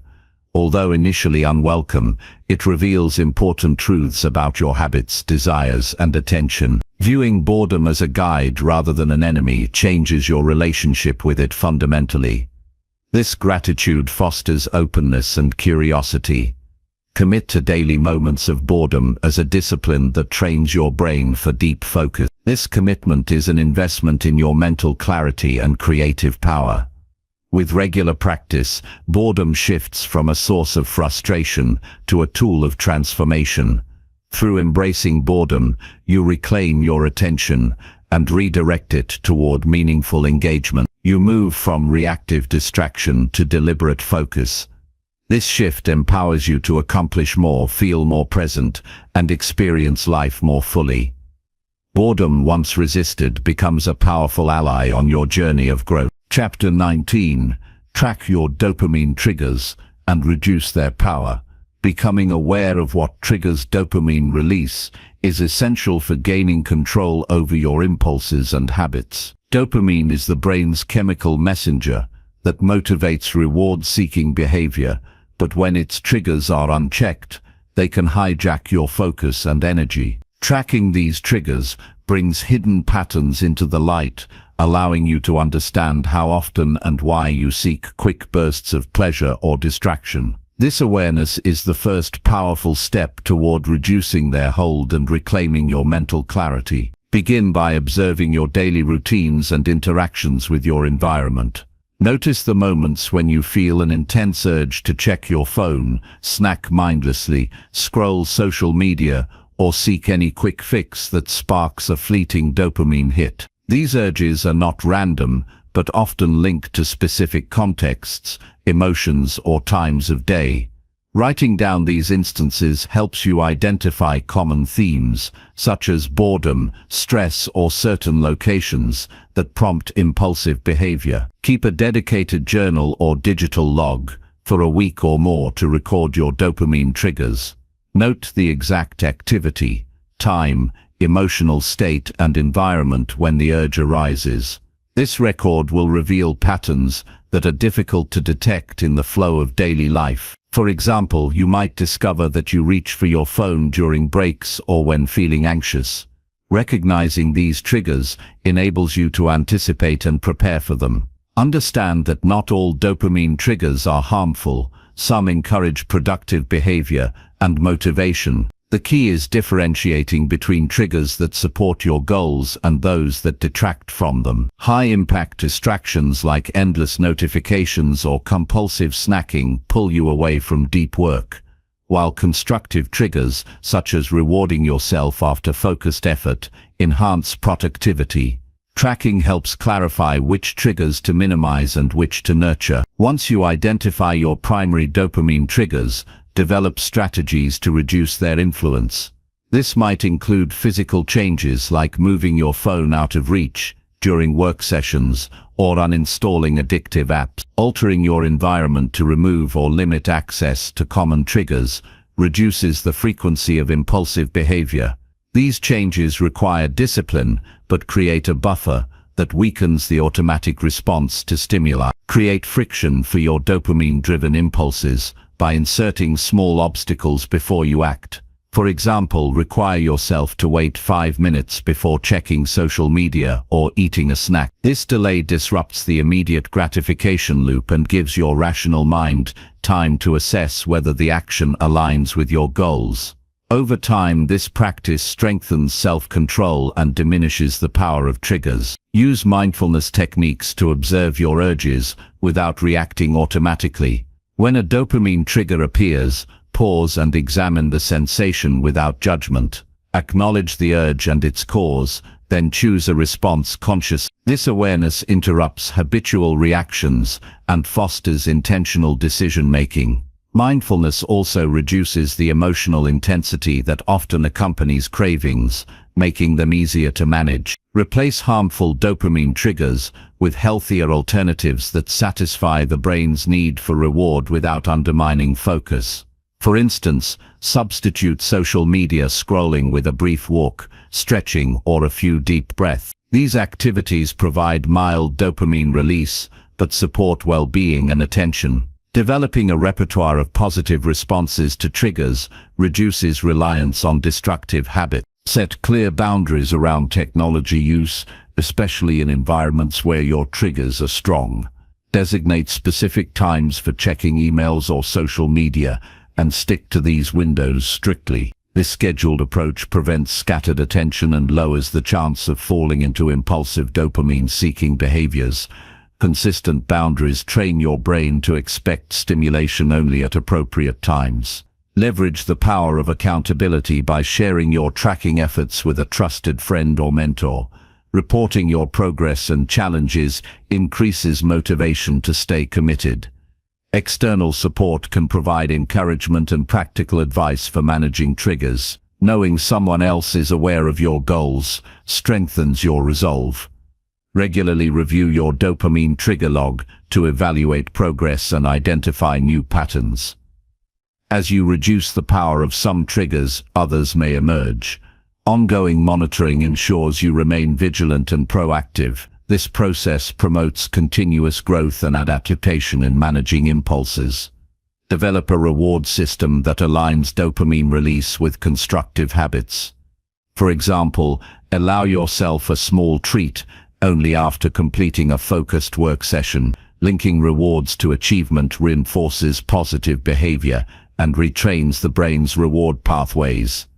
This alignment transforms dopamine from a distraction into a motivational tool. Practice patience and persistence when working to reduce dopamine trigger power. Changing ingrained habits takes time, and setbacks are natural. View challenges as opportunities to learn rather than failures. Maintaining a growth mindset supports resilience and long-term success. Educate yourself about the neuroscience of dopamine to deepen your understanding of why triggers affect you. Knowledge about the brain's reward system empowers you to approach behavior change with confidence and compassion. This insight reduces frustration and increases strategic thinking in managing triggers. Experiment with different coping strategies to find what works best for your unique patterns and lifestyle. Flexibility and creativity in addressing dopamine triggers keep your approach effective and engaging. Avoid rigid rules that lead to discouragement. Adapt as needed. Balance periods of low stimulation with intentional rewards that satisfy the brain's craving for dopamine. This balance prevents deprivation and burnout while maintaining control. Recognizing the need for pleasure as part of human nature allows you to meet it healthily. Incorporate physical activity into your routine to regulate dopamine and support mental clarity. Exercise naturally modulates brain chemistry, reducing cravings and enhancing mood. Regular movement strengthens your overall ability to manage impulses. Reflect on the deeper reasons behind your dopamine-seeking behaviors. Emotional needs such as stress relief, boredom avoidance, or social connection often underlie these impulses. Addressing root causes improves your capacity to manage triggers effectively. Understand that tracking and reducing dopamine triggers is a lifelong practice that evolves with your growth. Maintaining awareness and adapting strategies ensures sustained focus and well-being. This commitment fosters mastery over your attention and choices. Celebrate milestones in your progress to reinforce motivation. Acknowledge improvements in your ability to resist impulses and maintain focus. Positive reinforcement fuels continued effort and confidence. By tracking your dopamine triggers and consciously reducing their power, you reclaim control over your mind and actions. This process transforms reactive habits into deliberate choices. You build a foundation of self-discipline and clarity that supports deep work and meaningful success. Chapter 20. Master your urges by choosing presence over pleasure. Urges often arrive unexpectedly, pulling attention away from what truly matters. Mastering these impulses is not about suppressing or ignoring them, but about consciously choosing presence in the moment instead of immediate pleasure. Presence means being fully aware of your thoughts, feelings, and environment without reacting reflexively to cravings. This mindful choice strengthens control and creates space for intentional action, laying the groundwork for lasting change. The first step in mastering urges is recognizing their nature. Urges are temporary sensations, often intense but fleeting. They arise from deep biological wiring designed to seek reward quickly. Understanding that urges do not define you and will pass helps diminish their power. Awareness that these feelings are transient reduces anxiety and equips you to respond thoughtfully rather than react impulsively. Cultivating presence requires practicing mindfulness regularly. Mindfulness is the skill of observing experiences, moment by moment, without judgment or attachment. When an urge appears, instead of immediately acting on it, pause to notice its qualities, its intensity, location in the body, and emotional tone. This non-reactive observation interrupts automatic responses and empowers you to choose your next step consciously. Presence also involves accepting urges without resistance. Fighting or denying cravings often increases their strength and duration. Allowing yourself to feel the urge fully without acting on it creates a paradoxical effect where the craving naturally diminishes. This acceptance fosters a calm inner space where clarity and self-control flourish. Developing this ability takes patience and consistent practice. Start by dedicating a few minutes each day to mindfulness exercises, such as focusing on your breath or body sensations. These practices build neural pathways that support present moment awareness. Over time, this foundation allows you to meet urges with calm observation instead of reflexive reaction. When an urge tempts you toward immediate pleasure, remind yourself of your deeper values and long-term goals. Linking your present choice to what you truly want cultivates motivation to resist short-term gratification.